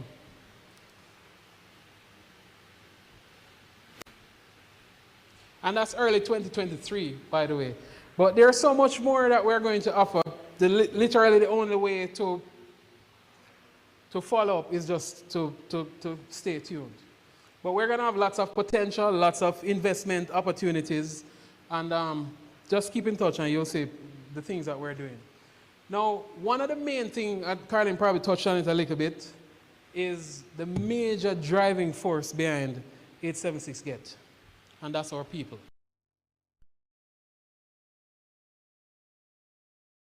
And I'm going to just ask everybody to just give a round of applause to the management team of 876 Get.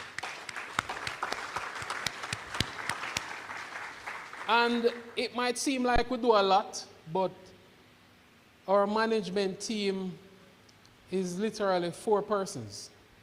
So at this point, we are processing sometime 100, maybe more than 100 transactions per day, maybe 1,000, more than 1,000 per week, and that's still with a very small management team. But then again, we just have to work very closely with the persons that are in various different satellite areas.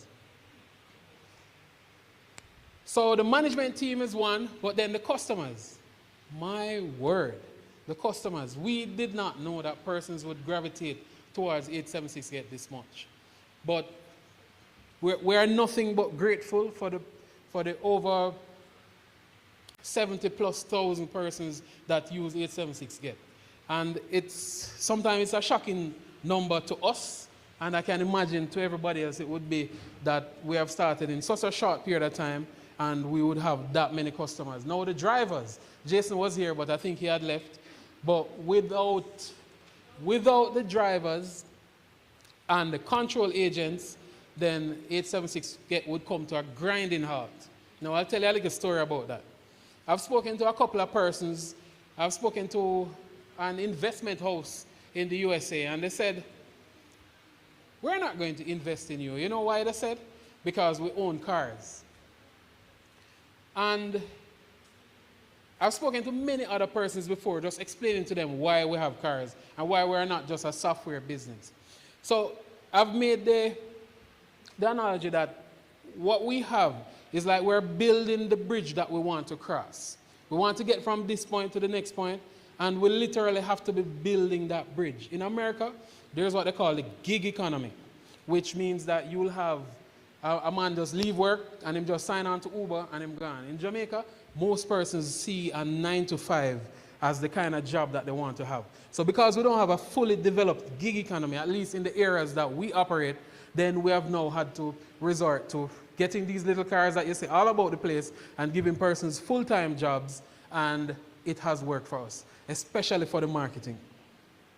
The businesses that are on the platform, Flaming Walk, there is Mr. John O'Mina that was here. There is Khadija from Dija's Delight, and so many other persons that are on the platform, from pharmacies to grocery stores like Upercard and other persons. They as well, has helped with the growth assets. So that's literally what I have to say to you today. So if there are any questions, I'm here. Thank you very much for sticking around, and I hope you learned a couple of stuff from what we're discussing.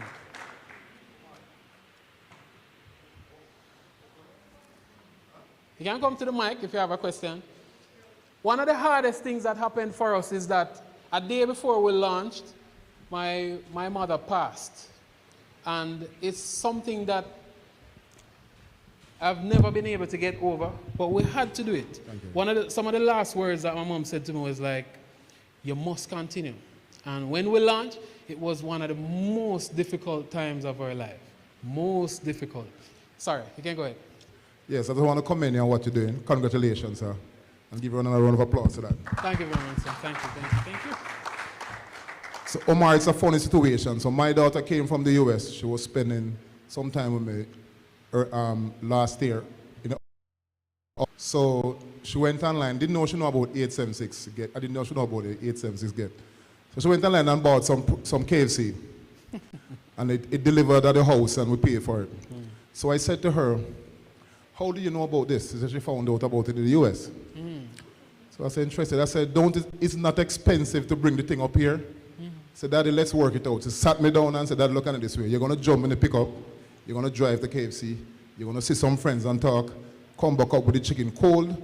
It's a total mess. I like her. She said, get with it. She so understands. I want to let my daughter taught me about your company. So thank you very much, sir. Thank you very much. Thanks.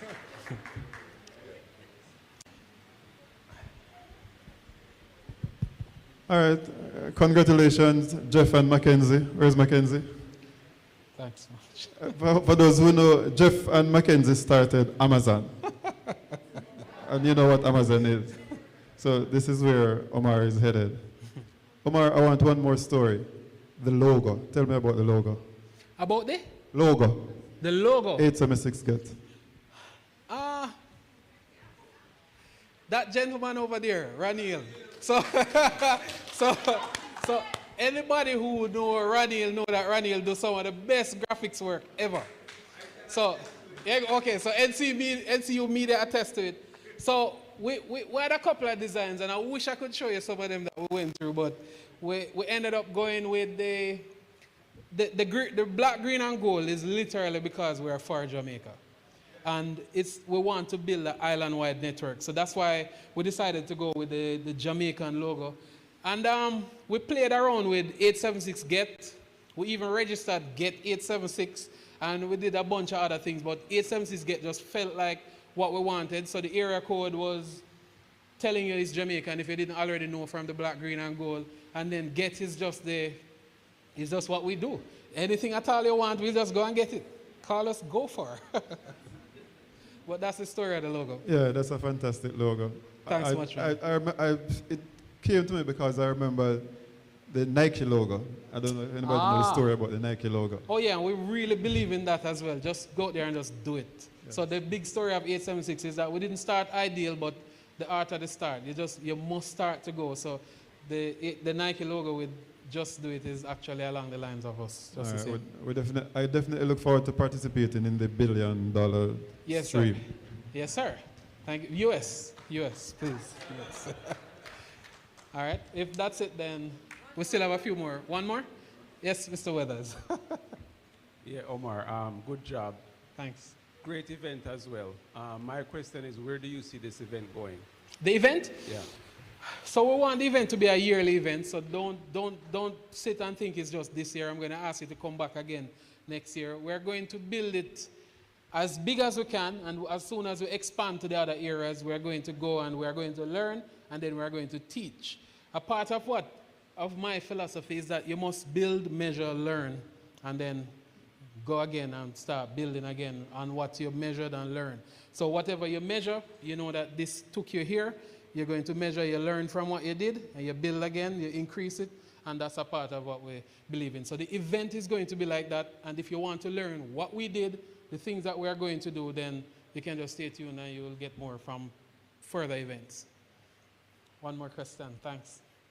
Yeah, thank you for an exciting evening and a great presentation, Omar. Thanks much. I look at this business, and somebody alluded to Amazon, and I guess you're building Jamaica's version of Amazon or something better. What I want to find out, as somebody who is pretty unfamiliar with the business, if I'm being brutally honest, is do you offer a small business who may not, who, as you mentioned, they're a dark business, they're not on the platform, ability to store their goods, like a warehouse, so they can create more inventory that you can meet the demand that exists online? Yes, so it's funny that you mentioned that. We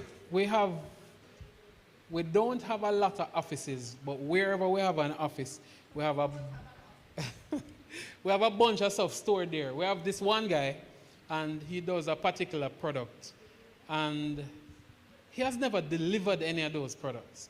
So we literally have those products at a location, and one time he called me and he was overseas. And he was like, yeah man, I realized that we're running out of this particular product. So yes, we literally do some amount of micro-fulfillment. And I mean, you kind of hit the nail on the head, because the future of 876 Get is some amount of micro-fulfillment, because we have been testing it and it has been working.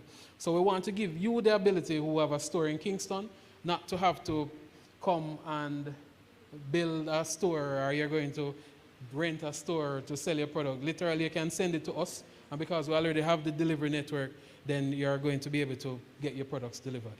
And that's what we have been doing with Fentech, which is our IT products.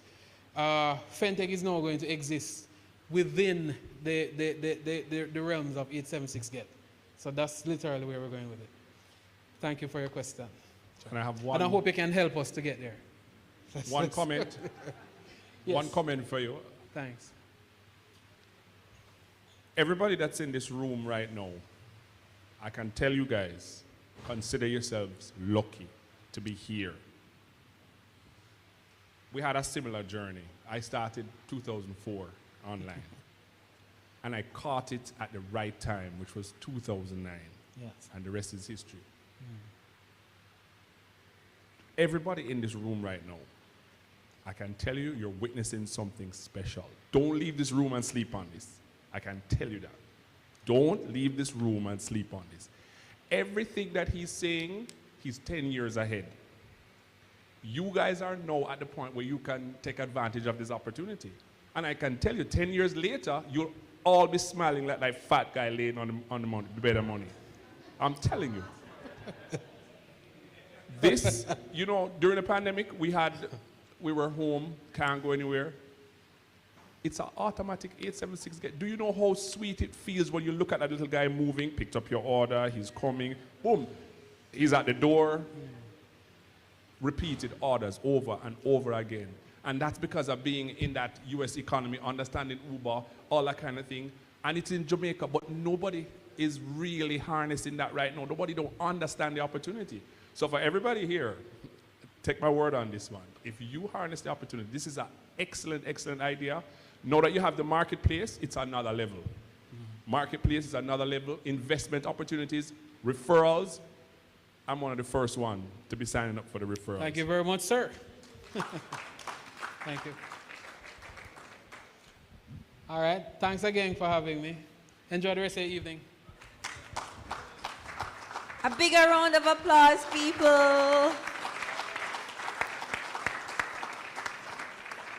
I think, Omar just, when he spoke, I knew a little bit about his story, but not this much. And he is now what you would say is the epitome of being persistent and, just having creative ways. Because when I saw those cars and they were expanding and more cars, so I was like, ooh, which bank him go? But no, we're realizing that it's not a bank. It's actually an entrepreneurship program. So thank you so much for that, Omar. And we're going to jump right into the last presentation and invite Mr. Dwight Jackson. He is the AVP Capital Markets for VM Wealth.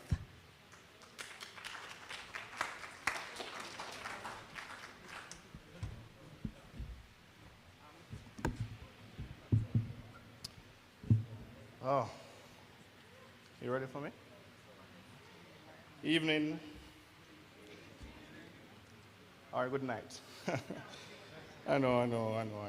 I want to thank the 876 team, Omar, for reaching out to my boss, which is Mr. Resvert Burchison, the CEO of VM Wealth, and asked us to get on board. I can tell you this much, I'm actually on vacation. But at VM, we like to believe that and say it as much, we're bullish on Jamaica, very, very bullish on Jamaica. And so, as much as I was, thinking about what I could have done with my evening, I said there is actually no better time than driving down to Mandeville, spending it with the lovely people of Mandeville, and engaging with you around financing, which is what I do and I love to speak about. I'm actually very passionate. I believe it's my job to democratize financing. What does that mean? I want every entrepreneur, business owner, founder, whatever you call yourself, to feel like you can walk into the business despite your background, your color, and access financing. Not be intimidated and not to feel like your business needs to be a particular size, or you need to be in a particular location, or have a certain network, or somebody in the know referring you. A lot of small businesses have struggled to grow because, like Omar mentioned, the only financing that they have been able to get is from friends and family. Well, what Omar said, which struck me as also important before I dive into my presentation, is that he was very creative.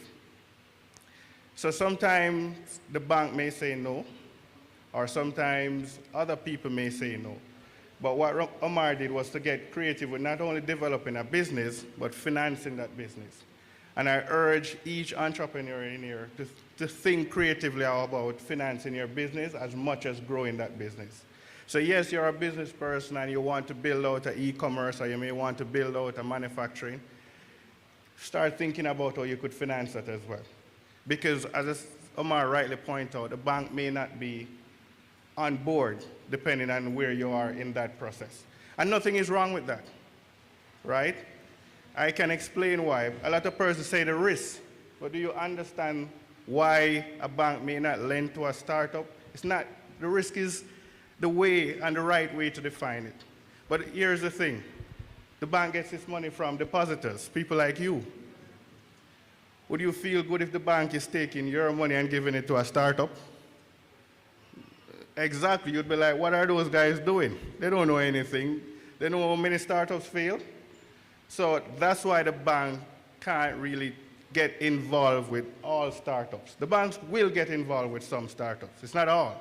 If the startup has a solid contract behind it, for example, that is guaranteed by government or something, the bank may finance it, or some other credit-worthy institution. But some startups, the banks just won't finance. And as I said, nothing is wrong with that. That's why it's important to get creative with your financing. Anyway, I digress. What I'm here to speak to you about, I think my colleague at Co-Create did a very good job of introducing. I'm actually very pleased to see so many familiar faces in the crowd tonight, and I'm looking forward to next year's event being bigger and better and the years to come. I can tell you that we will be on board, right? And I will be here, God's willing, giving another presentation about financing your business. I see my friends from Learn, Grow, and Invest, and I see my friends that we're looking to bring on to the junior market, so thank you all for coming out. Actually, I have a story about Co-Create, where they're helping me to build my personal brand. So I actually started out with 40 followers on Twitter. Today I'm up to 215, and I'm grateful to Co-Create. Their approach is a data-driven approach, so they give you that feedback as well, showing you the different things that you can do to engage with person on Twitter and to grow your following and to get the results that you want. So I just want to give that testimonial. So a lot of you in here may be asking yourself if, an IPO is for you. I will try to answer that question. But if it's not for you, I didn't come here empty-handed. I have a solution for that as well. And I think Omar also gave you a solution, which is to be creative in how you finance your business. I'm going to try to be as brief as possible. I have a very long presentation, so I'm going to skip over a number of the slides because I want this to be as engaging as possible. And oftentimes when we get too much in the weeds, we bore people. But believe you me, I will be available to have those weedy discussions at your convenience. All right, so the purpose of my presentation, I kind of summarized that already, is to speak to you about getting listed on the Jamaica Stock Exchange junior market. We believe that small businesses need that kind of a capital. What do we mean by that? You need something that is what we call patient capital. So bank loans, for example, are not patient enough. Most bank loans you may get is going to be 5 years. If you get 7, you're lucky, and I don't think you will get 10. So oftentimes you have to invest in front of your cash flow, meaning you have to build out a warehouse, as in the case of 876 or something like that, and then you start to see the cash flows coming in. Now, when you take a bank loan, you're relying almost immediately. You have to do something that's going to generate cash flow so you can service that debt immediately, or else you're going to be in problems, which most small businesses are not in that luxurious position. So you need something more patient. And I think the government of Jamaica, when they came up with the junior market, was thinking about that. You need equity financing. And that's what the junior market affords you. I'm not going to speak about VM Wealth. I'm sorry. I would love to, but the time does not permit. So the Jamaica Stock Exchange junior market is really for small businesses like yourself. There's been mention of creating a micro market, which is a more dumbed down version. So in essence, the junior market was created for businesses that need financing in the range of 50 million all the way up to 500 million. So if you wanted more than that, you'd have to go to the main market. If you wanted less than that, the junior market would not be your go-to. Most businesses are probably, small businesses are looking to raise money probably be even less than 50. Sometimes 50 to 100 or 150. So you can imagine that the junior market still leaves out a lot of people. Notwithstanding, it offers some tremendous benefits. As I mentioned before, you get that patient capital, which a bank loan doesn't afford you. But we talk about visibility, and I'm going to show you a few snippets of some companies that have benefited significantly from that having listed on the junior market, and Co-Create can attest to that. We're talking about getting further financing. Listen to me, 876 get mentioned, for example, that since their numbers started to look up, banks start to chase after their account.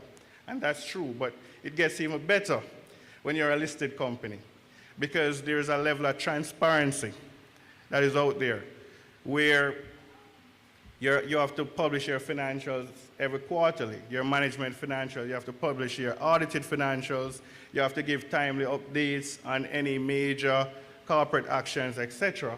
And that visibility or transparency, bankers love it, because now the doubts that we have are being cleared away. Uncertainty is not there. So I know this business, I can explain it to my approvers better, and so I'm more likely to bank you.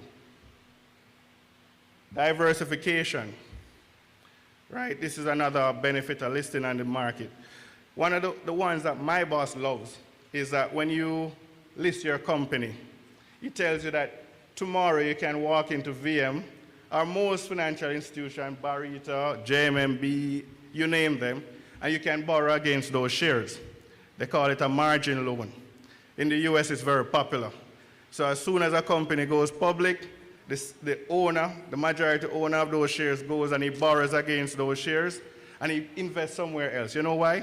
Because he's saying, I've made it. And it's now time to protect my wealth. So you've built 876 Get. If I may use them as an example, they are now a listed company. Your mother would have told you from your little son, don't put all your eggs in one basket. All your eggs are in 876 right now. Nothing is wrong with that. But after you reach a particular point of achieving some success, it's time to diversify, to protect that. And so they take a margin loan against 876. They're not selling the shares because they believe in the business. They are growing this business. But they want to now go and invest in Fontana. Because guess what? If God forbid, and the world go away, they're saying, okay, probably people still need health care or something. So they diversify their wealth, having built their business. And so that's one of the immediate benefits that comes with listing. If your company is not listed, you can't borrow against those shares. Try as you might, right? No financial institution will lend you. Tax benefits. So if you list on the junior market immediately, you forego paying corporate taxes. Most of you know that to be up to 25% of your income, right? So immediately you get that break for 5 years, and then another 5 years you only need to pay half of that. And God knows how much money that you save and you can redeploy back in your business, and how much that can help you to achieve further growth. And a lot of companies have taken advantage. You actually don't even need to be a Jamaican company to take advantage of this, believe it or not. Any CARICOM company can actually list on the junior market and take advantage of this. We have what we call in the CARICOM a double taxation treaty. So if you are in a particular jurisdiction and you pay tax there, and you operate in another CARICOM jurisdiction, you're not going to be taxed. So if a company in Jamaica, for example, is paying tax or is getting a tax concession via the junior market, and they were to go somewhere else and operate, they would not be taxed. That is in the Caribbean, or CARICOM, I should say. A lot of you like to, consider your employees very key partners in your business continuation. A good way companies keep their employees engaged is to make them shareholders, right? Through what they call stock option or ESOP, or different companies have different verbiage for which they use to describe it. When your employees are shareholders, and you can explain that to them, because sometimes they don't understand and they miss the trick that you're trying to get to. They are as vested as you. I remember, I think I heard Dr. Ferguson speak about Fosrich. Mr. Foster giving a presentation, and he was talking about since Fosrich listed and the employees got shares, he would go into the warehouse and he would see them checking on the stock and talking how well the company is doing. You can imagine as an employee, when you know you're that vested and you know every time Fosrich do well, you not only get a bonus, but you also see that reflected in the share price. One of the first things I learned in econ, I actually studied econ, so I'm a career banker, is that the reward for labor is wages. So when some of my colleagues would get upset that there's no bonus, I said, well, you're a laborer. Your reward is wages. I said the reward for capital is profit. So when you go and buy stock, that's when you're supposed to get bonus, because you're a shareholder, right? So some of us miss the trick again and think that because we're a laborer, we're automatically entitled to bonuses. No, that's not what we're taught. Labor get wages, capital get profit, all right? Anyway, so I want to skip to some success stories. The first one on the screen is stationery and office supplies. Most likely, if you're in business, they're your customer. You see on the screen, I can barely see. This company, when it was listed for $1.60, and now it's trading at approximately $13. That's a 734% uplift in the value of the company. Those shareholders are 734% richer. That company can borrow more money against its stock. Or let me not say the company, because the company doesn't own its stock, but those shareholders can borrow more money against the stock. Now, why I bring this up is to talk about their competition. Some of you would know as well, which is Nevis, right? Now, since SOS listed, some people even forget. The younger persons who are probably just going into business don't even know that there's a Nevis, because of the visibility that comes with SOS. If they want any stationery, their first go-to is probably through shopping around that they will come across the other companies that provide this. And that's the visibility.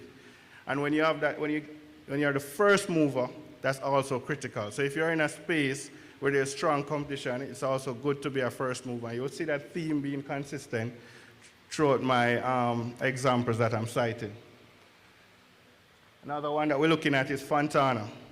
So I'm actually from St. Thomas. I'm not from Kingston. I live in Kingston, but I agree with you. Kingston is not Jamaica. And actually, Mandeville and Manchester in particular is high on my list of parishes that I love. along with Portland. There's just something about those two parishes that I always say I would love to live there or own a home there. And so I'm very happy to be here.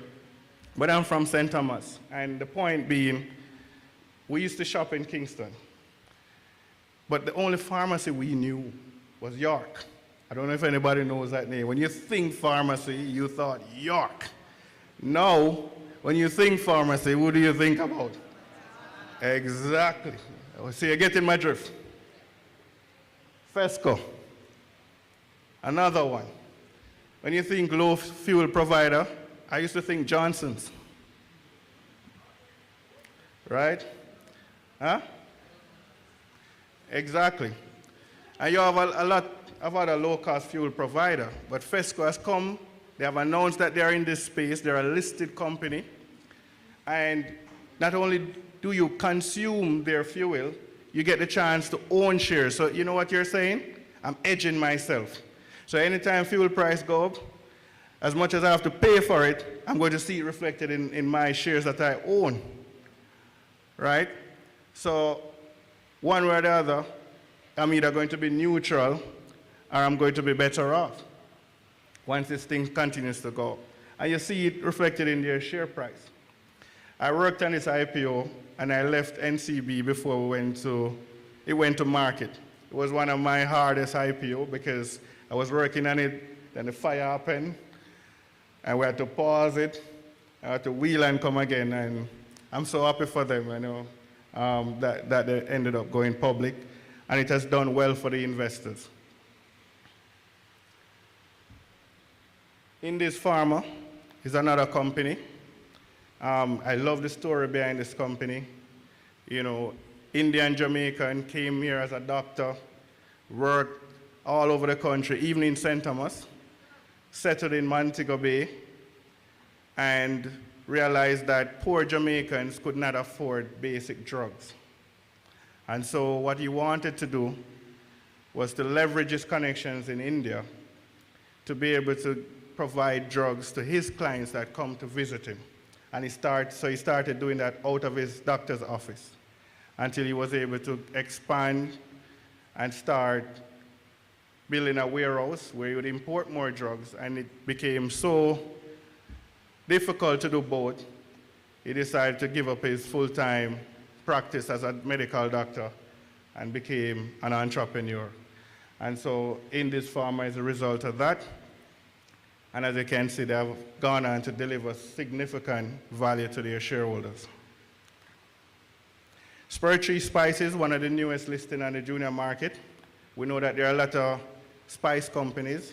Some people may know Walker's Wood, some people may know Eaton's, and Spur Tree Spices is also one of the more known spice companies. But guess what? You can't own shares in Walker's Wood, at least not directly.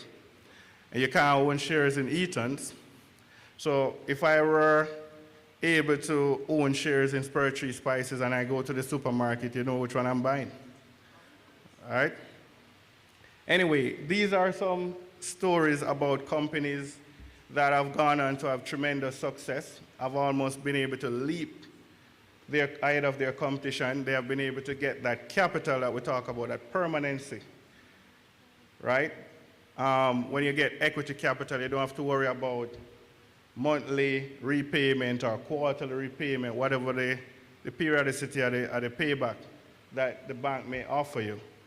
And all you're now supposed to be focusing on is growing that business and delivering value to shareholders. A lot of people get intimidated by being a public company, and I will discuss that in a few. Notwithstanding, I just want to highlight quickly, I don't want to get into the weeds again. I think I mentioned at the start that you raise a minimum of 50 million on the junior market. The max you can raise is 500 million. Now, it doesn't mean that your business maximum value is 500 million. So effectively, the second bullet point is where I'm going to. On the stock exchange, you cannot sell less than 20% of the business. So I know as Jamaican, we like to own the whole thing, right? No, I give up nothing. You know, it's just not in our nature. If we can own it outright, why give up anything? However, the stock exchange is saying, well, that's not how it works. If you want to own the whole thing, then you can't be listed. But they're saying, look, it's actually better for you if you sell a percentage of the business and raise capital. Because guess what? You can take that money, you can either pay yourself. That's not ideal, but you can do that. It's perfectly okay to do that. I mean, you've invested years, sometimes decades, sometimes your kids' education money into the business. And it's only fair that you can sell a portion of the business and you can cover for all of those things that you would have sacrificed. So that's perfectly okay. Shareholders don't like it though. They like to see when you get the money, you go and buy some new equipment or some new warehouse or something that's going to drive more revenue, hopefully profit. However, because you can only sell a minimum of 20% of the business, it means that if a simple example, dollar IPO, that company was raising 2.5 billion. Not raising, sorry, was valued 2.5 billion. And they sold 20%. So 20% of 2.5 is 500 million. So it means that dollar, even if they wanted to raise more money, could not. So even if they wanted to sell 30% of the business, they could not. Because the stock exchange said the max you can do is 500 million. So they hit up on the cap. What dollar had to do was to raise debt, which they successfully did the other day, if they want more financing. And that's good. You actually need equity so that your leverage, the bank will tell you your leverage is too high. I'm sure you've heard that if you're a business person, right? So dollar raised equity, and they were then able to get more debt to continue to grow their business. Every business that's registered as a limited liability company in Jamaica would have articles of association or incorporation, so that's standard, but that's required for the stock exchange. You would need a mentor. The stock exchange provides a list, but every broker, Barita, JMMB, have a list of persons who they would recommend to you to be a mentor. What is a mentor effectively? Just somebody to advise you on, good corporate governance, adhering to the rules of the stock exchange. Just kind of hold your hand, because we know some of these things can be tricky for small businesses. You don't need an updated business plan. Not necessarily, because guess what? In going on the stock exchange, you have something that is called a prospectus. So that's effectively your business plan. I like to tell business it's a selling document. You are selling the business to investors. So it's not no boring document that you put something that people fall asleep. It's a document that when somebody read, they're like, I want to buy into this company because I see where it's going, I see the vision. Just like 876 shared. All of those things need to go into a prospectus. You're selling it. Don't tell me about profit went up by 3%, all things that I can read from the financials. Tell me when you raise this money, what are you going to do and how much it is going to impact the bottom line, because then I will say, yeah, man, I want in on that. So it's an opportunity to sell the business. Audited financials.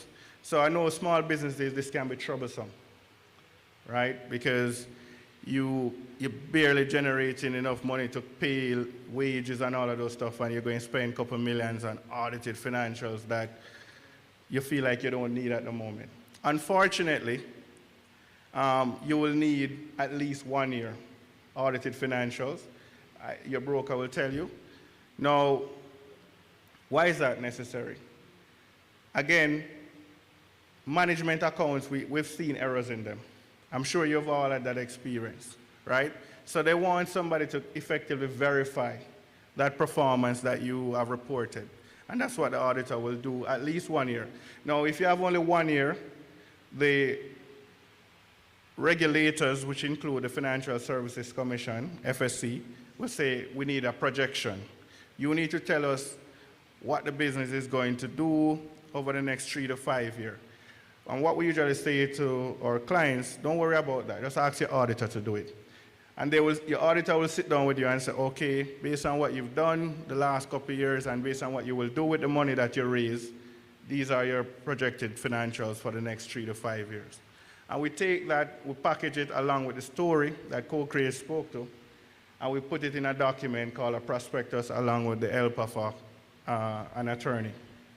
And we send it off to the regulators, and we have a back and forth until we get approval. And once we get approval, we set a date, and then we're out in the public, and I'm back here to present to you on what we call a road show to tell you why you should buy the stock. So I spoke to some of those things because I'm trying to be brief. All of this I can leave with the 876 team. I hope they have an email list, we can email it out so that persons can consume it, and if they have any question, just reach out to me. All right, I'm going to skip over these things. Please pardon me. I really just don't want to get into the weeds tonight, and I know it's late. So I skip to Jasmine, because not everybody is ready to listen.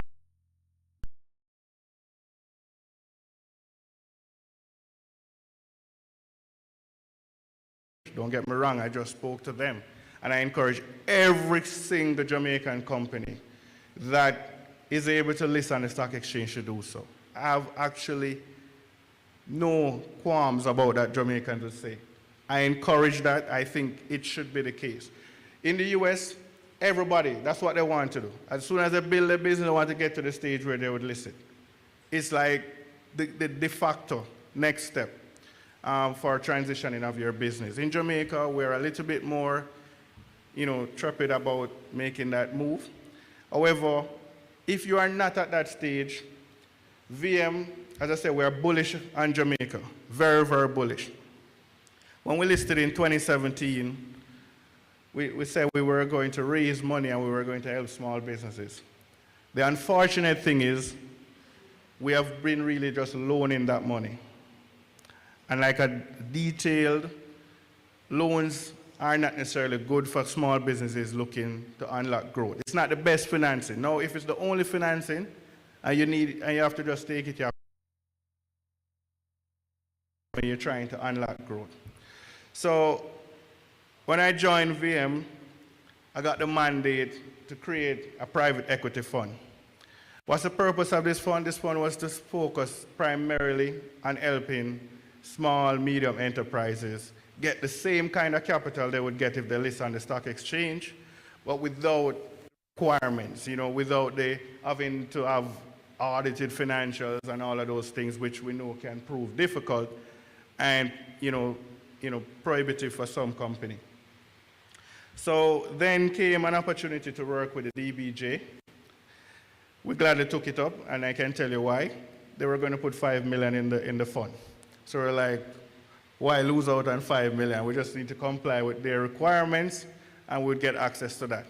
So we put in $10 million US, and DBJ put in half of it, and we have the equivalent of $15 million US in that fund. And we're looking to raise more, but that's what we're starting with.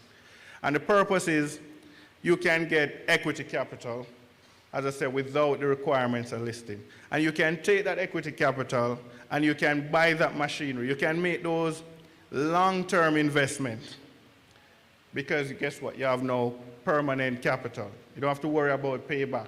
Your payback is delivering growth, paying a dividend to investor, right? So you can take that and you can invest in those long-term assets that's going to deliver performance for the company. Whereas before you may have been shy because you're like, if this thing don't work, my business is going to go bankrupt and the bank is going to seize it. This is the opportunity that JASMF affords small businesses. The benefits of JASMF are not significantly dissimilar to that of the stock exchange. You get a mentor, so it's not just about the financing because guess what? We know small businesses, the research department, the HR department, the finance department, all of those things that big businesses can afford, a small business person can't. Most small business person is one person doing all of that. We accept that reality, right? We don't pretend like those aren't the norms or the challenges of being a small business owner. So we have somebody that's a mentor. The persons who are managing the fund they're not us. We are bankers. And if we go into operate a small business fund, our biases will kick in. And we will treat most of you the same, like what we treat everybody else, because that's how we're trained. So who we get to operate Jasmine for are business owners, people who have run only businesses, right?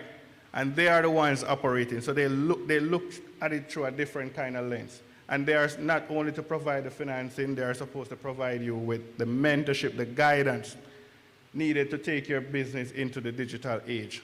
876 done prove to all of us, if we ain't getting digital, we're going to be left behind like zombies, all right? So I'm sure you're asking kind of, what is the criteria to get money from Jasmine? I hope you can see my screen. Nope. All right, let me try and read that for you. So JASMEF is not for startup. And we know that startup need funding, but this one is not for it. We're actually in the process of working on a venture fund. That's for startup. We have not landed it as yet. We're still working on it, but that's where we're going next. I explained to you why the traditional bank can't lend to startup, but we want to be able to finance startup. So minimum operating, 3 years. We want you to have, positive net income. So like a business that is profitable. We have and operating cash flow. So here's the crux of the matter. We know that some businesses won't necessarily have profit after 3 years. I mean, most businesses don't when they're starting up. But if you have positive cash flows, you're doing something right. And so we say we will look at that. In other words, if you are not profitable but you are generating positive cash flows, there are some things that can be fixed. And so we will work with those businesses. Right now, ideally for Jasmine, we're saying you're looking the minimum of 500,000 US or the equivalent.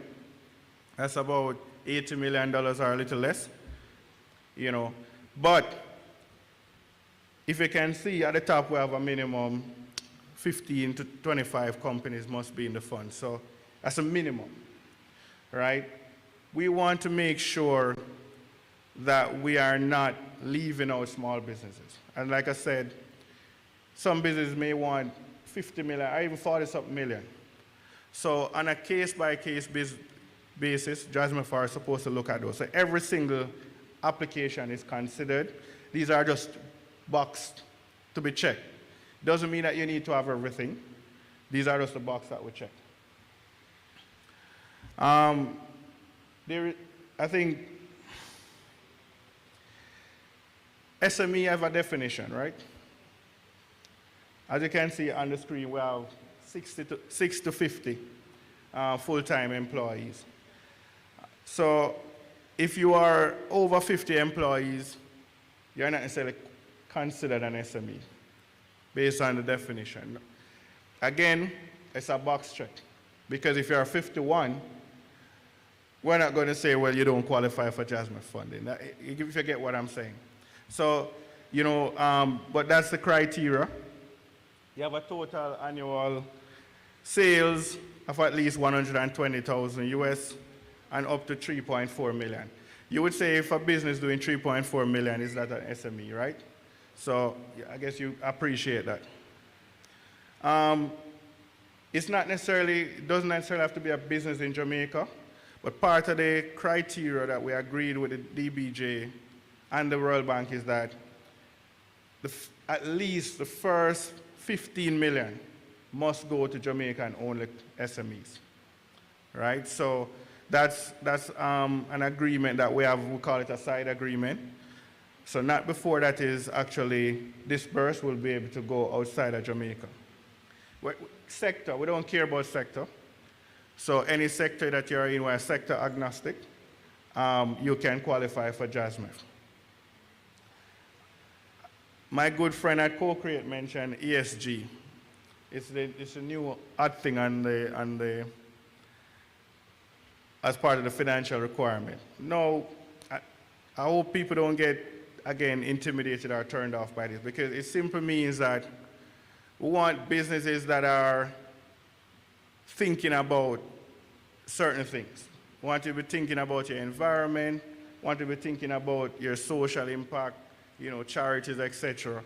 And we want businesses that are, you know, properly managed or governed effectively. So don't be intimidated by that, because most businesses usually are. And if they aren't, you have people like Co-Create who can help to make the necessary adjustments. So it's not a be-all, end-all. Again, this is just a checklist. So in a nutshell, as you can see, there's really not a lot to exclude as far as JASMA. So once you're an SME, you effectively qualify, and like we have defined what an SME is, you'll be able to access this funding. You don't need any auditing. You notice it's not there to say you need it. So some of those things that the bank would require are not there, because this is a fund. It's a privately managed fund by entrepreneurs who can come in and look at management accounts and make a decision, right? So it would be remiss of me to wrap up this presentation without mentioning that there are other financing. I started out the presentation by saying I really love what 876 Get mentioned about being creative with financing your business, and I urge every entrepreneur, before you think about going to the bank, before you think about going to a venture capital company, think about your community. Think about if there are persons that are in your network.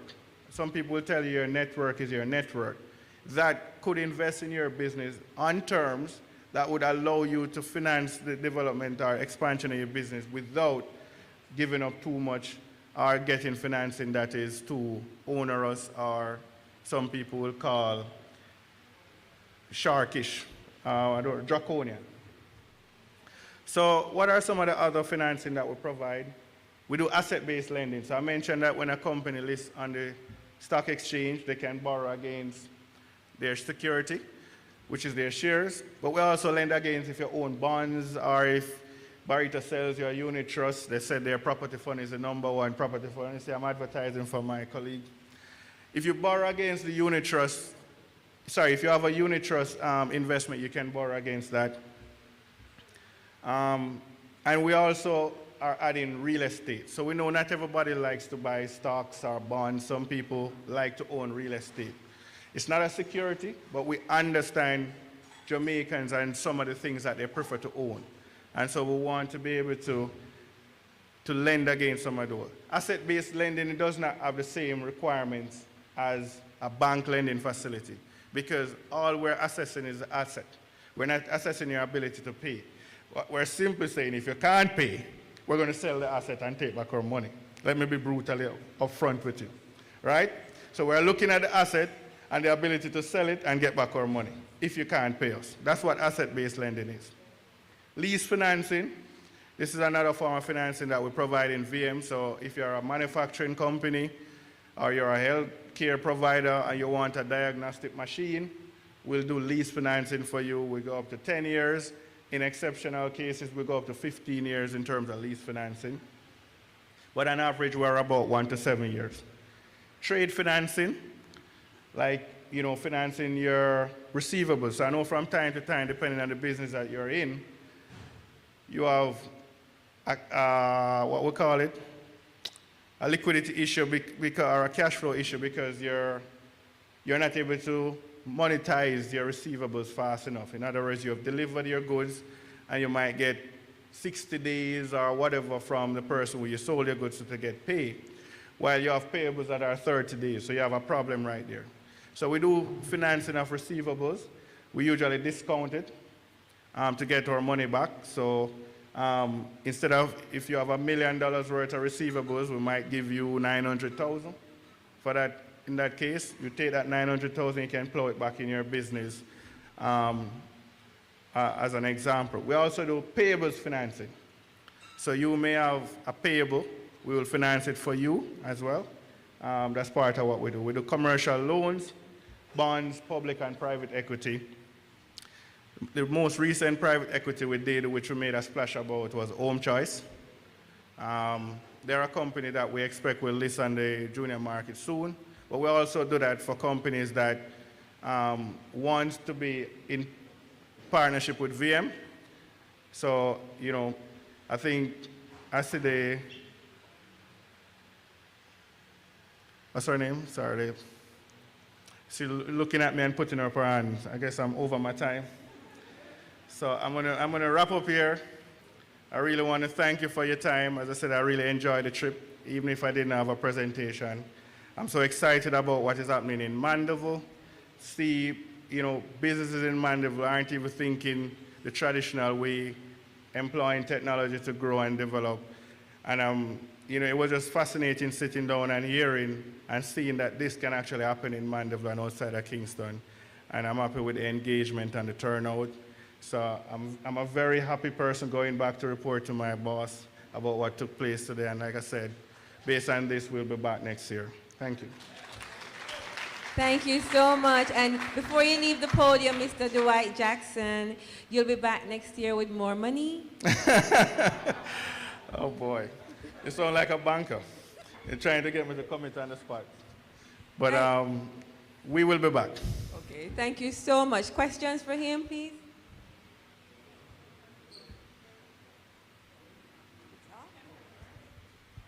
Thank you, Dwight. Very good presentation. I appreciate it. I'm someone who is involved with a lot of charitable organizations. I like charity. I like to give back. I like philanthropy.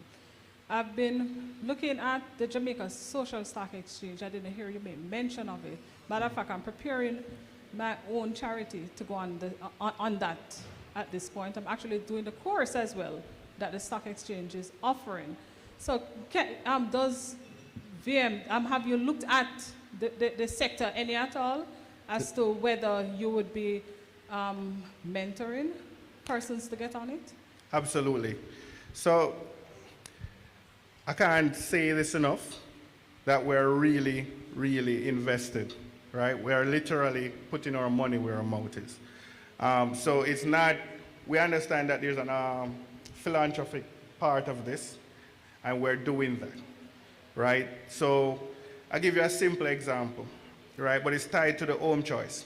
When we made that investment, at first, it was really more from a return standpoint. What do we get?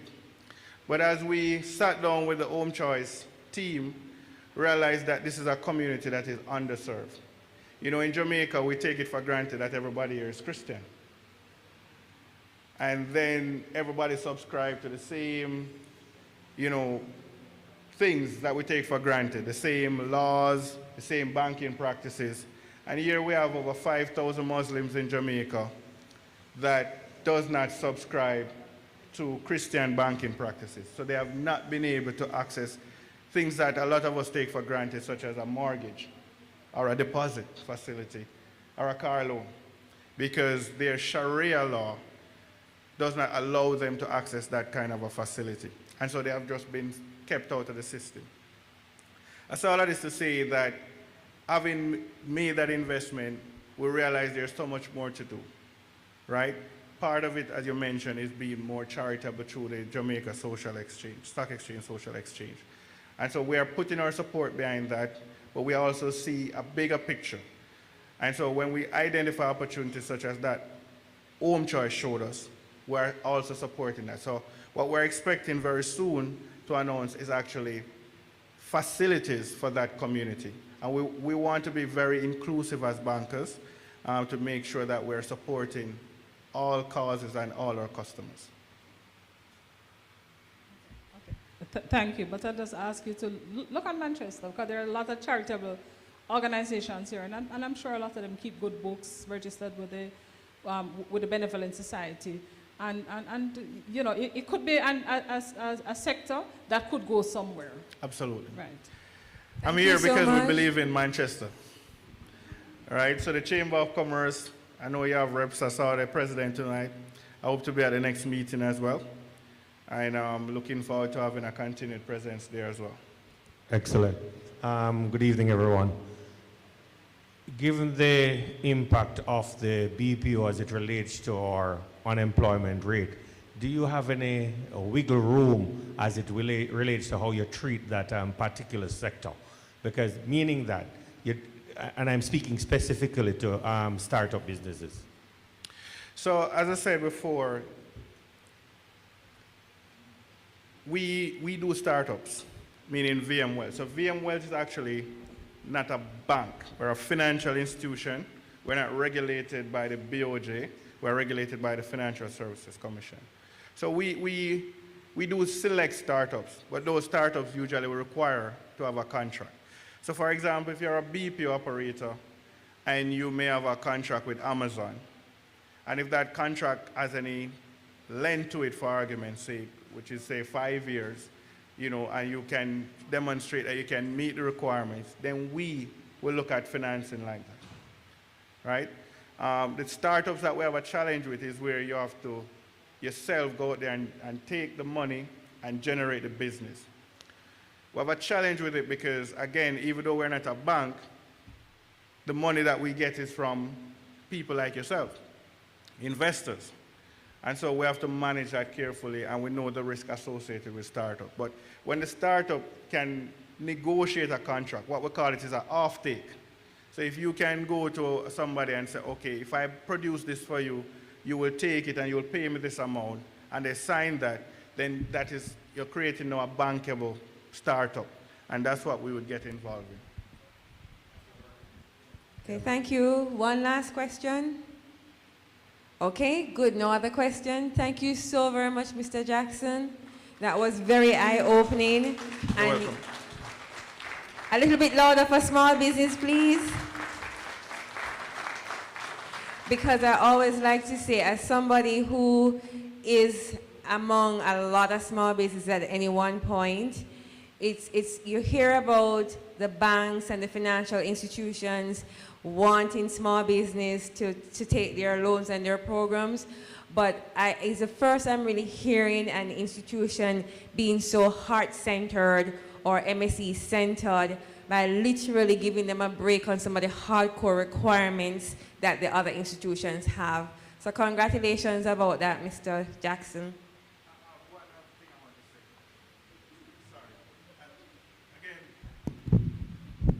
Vacation, I have to make sure that I do my job. So some business in here may be a member of the JMEA.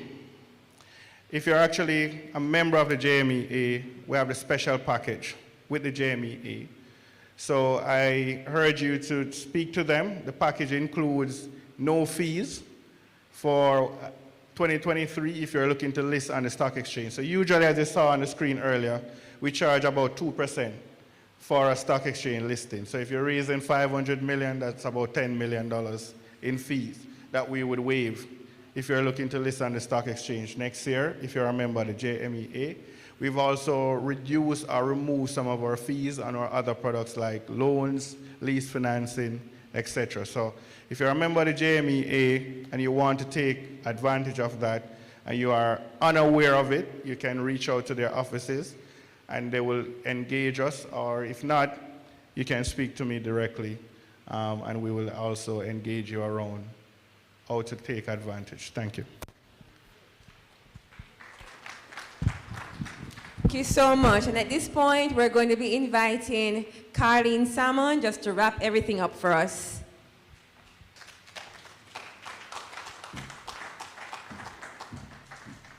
Ladies and gentlemen, the hour is late, and I must congratulate those of us who have endured and stayed and kept the course. A reward is in it for us.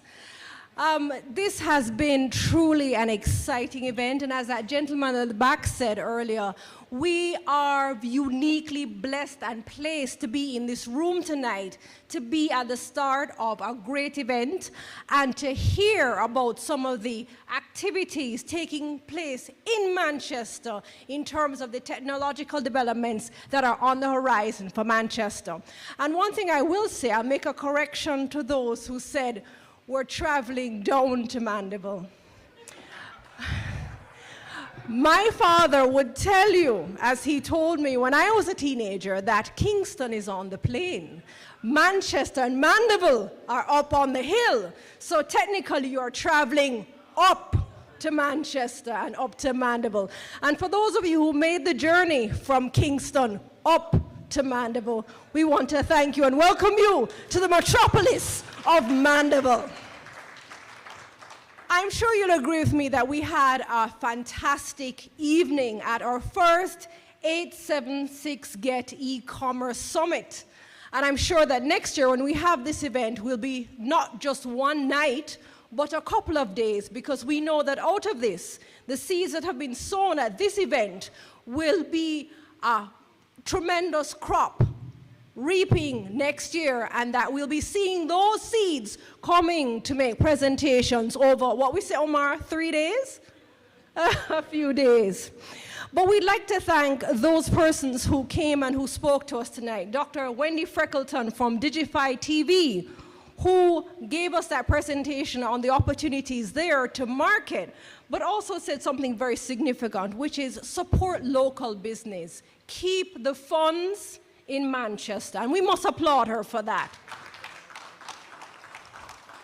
Tasha Hendricks from Co-Create Caribbean, a fantastic presentation, because we often think about branding as brand identity, and we stop it at marketing, but we don't realize the structures that are behind that, the systems that have to be in place to ensure that that brand is legitimate, that brand does really have that, what it says it is. And so we thank you for that presentation and for the opportunities that young entrepreneurs can benefit working with you with Co-Create Caribbean. Thank you, Tashan.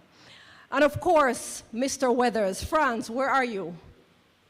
Fantastic presentation, taking an idea from nothing, really building an idea from nothing and looking at it from start to exit. I like the idea. Applaud him for that, please. And of course, a presentation from our powerhouse couple, the Jeff and Mackenzie of Mandeville. And it was heartwarming for me to see Omar come up, start the presentation, but invite the person in front, but we forget about the person who stands not behind him, but beside him. So please, a round of applause for Omar and Carolyn Fennell. And Mr. Jackson, whose roots are in St. Thomas.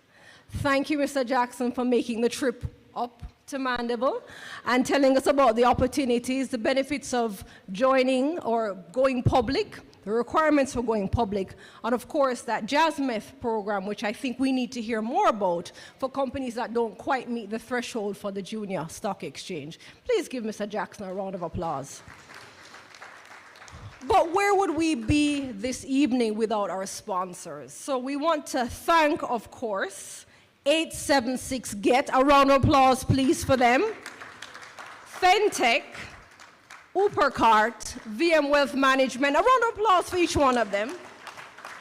Digify TV, GiftMe, Manchester Chamber of Commerce, Juicy Patties, Co-Create Caribbean, 2020 Strategies, Jamaica Standard Products, Flaming Walk, and of course my brethren, my partner in crime from way, way back, NCUFM, Arnold Kelly and his team. Please give them a round of applause. And for some of our treats tonight, Wholesome Bakery and Deja's Delight. And of course, we got support in terms of our multimedia, video productions and multimedia support, VProms, and of course, FJ's events and PA systems. Give them all a round of applause, please. And I would say once again, a fantastic event, and I think as our audience, you deserve a special round of applause. No man bigger than that man. God bless every one of you. Please travel safely. Thank you.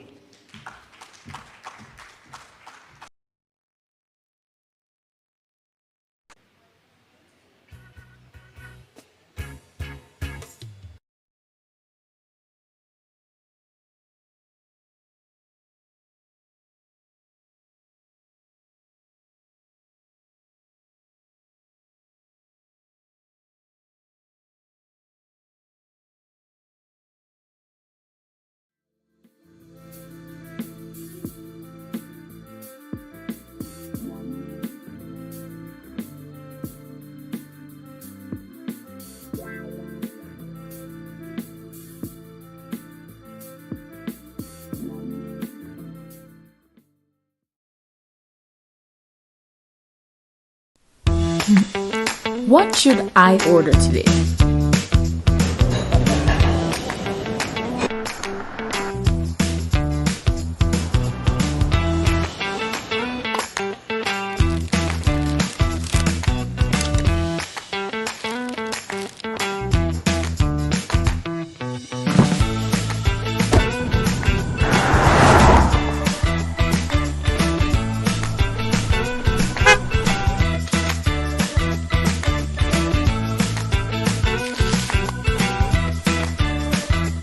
Get food, get meds, get groceries, get things delivered with 876 Get. Download the app.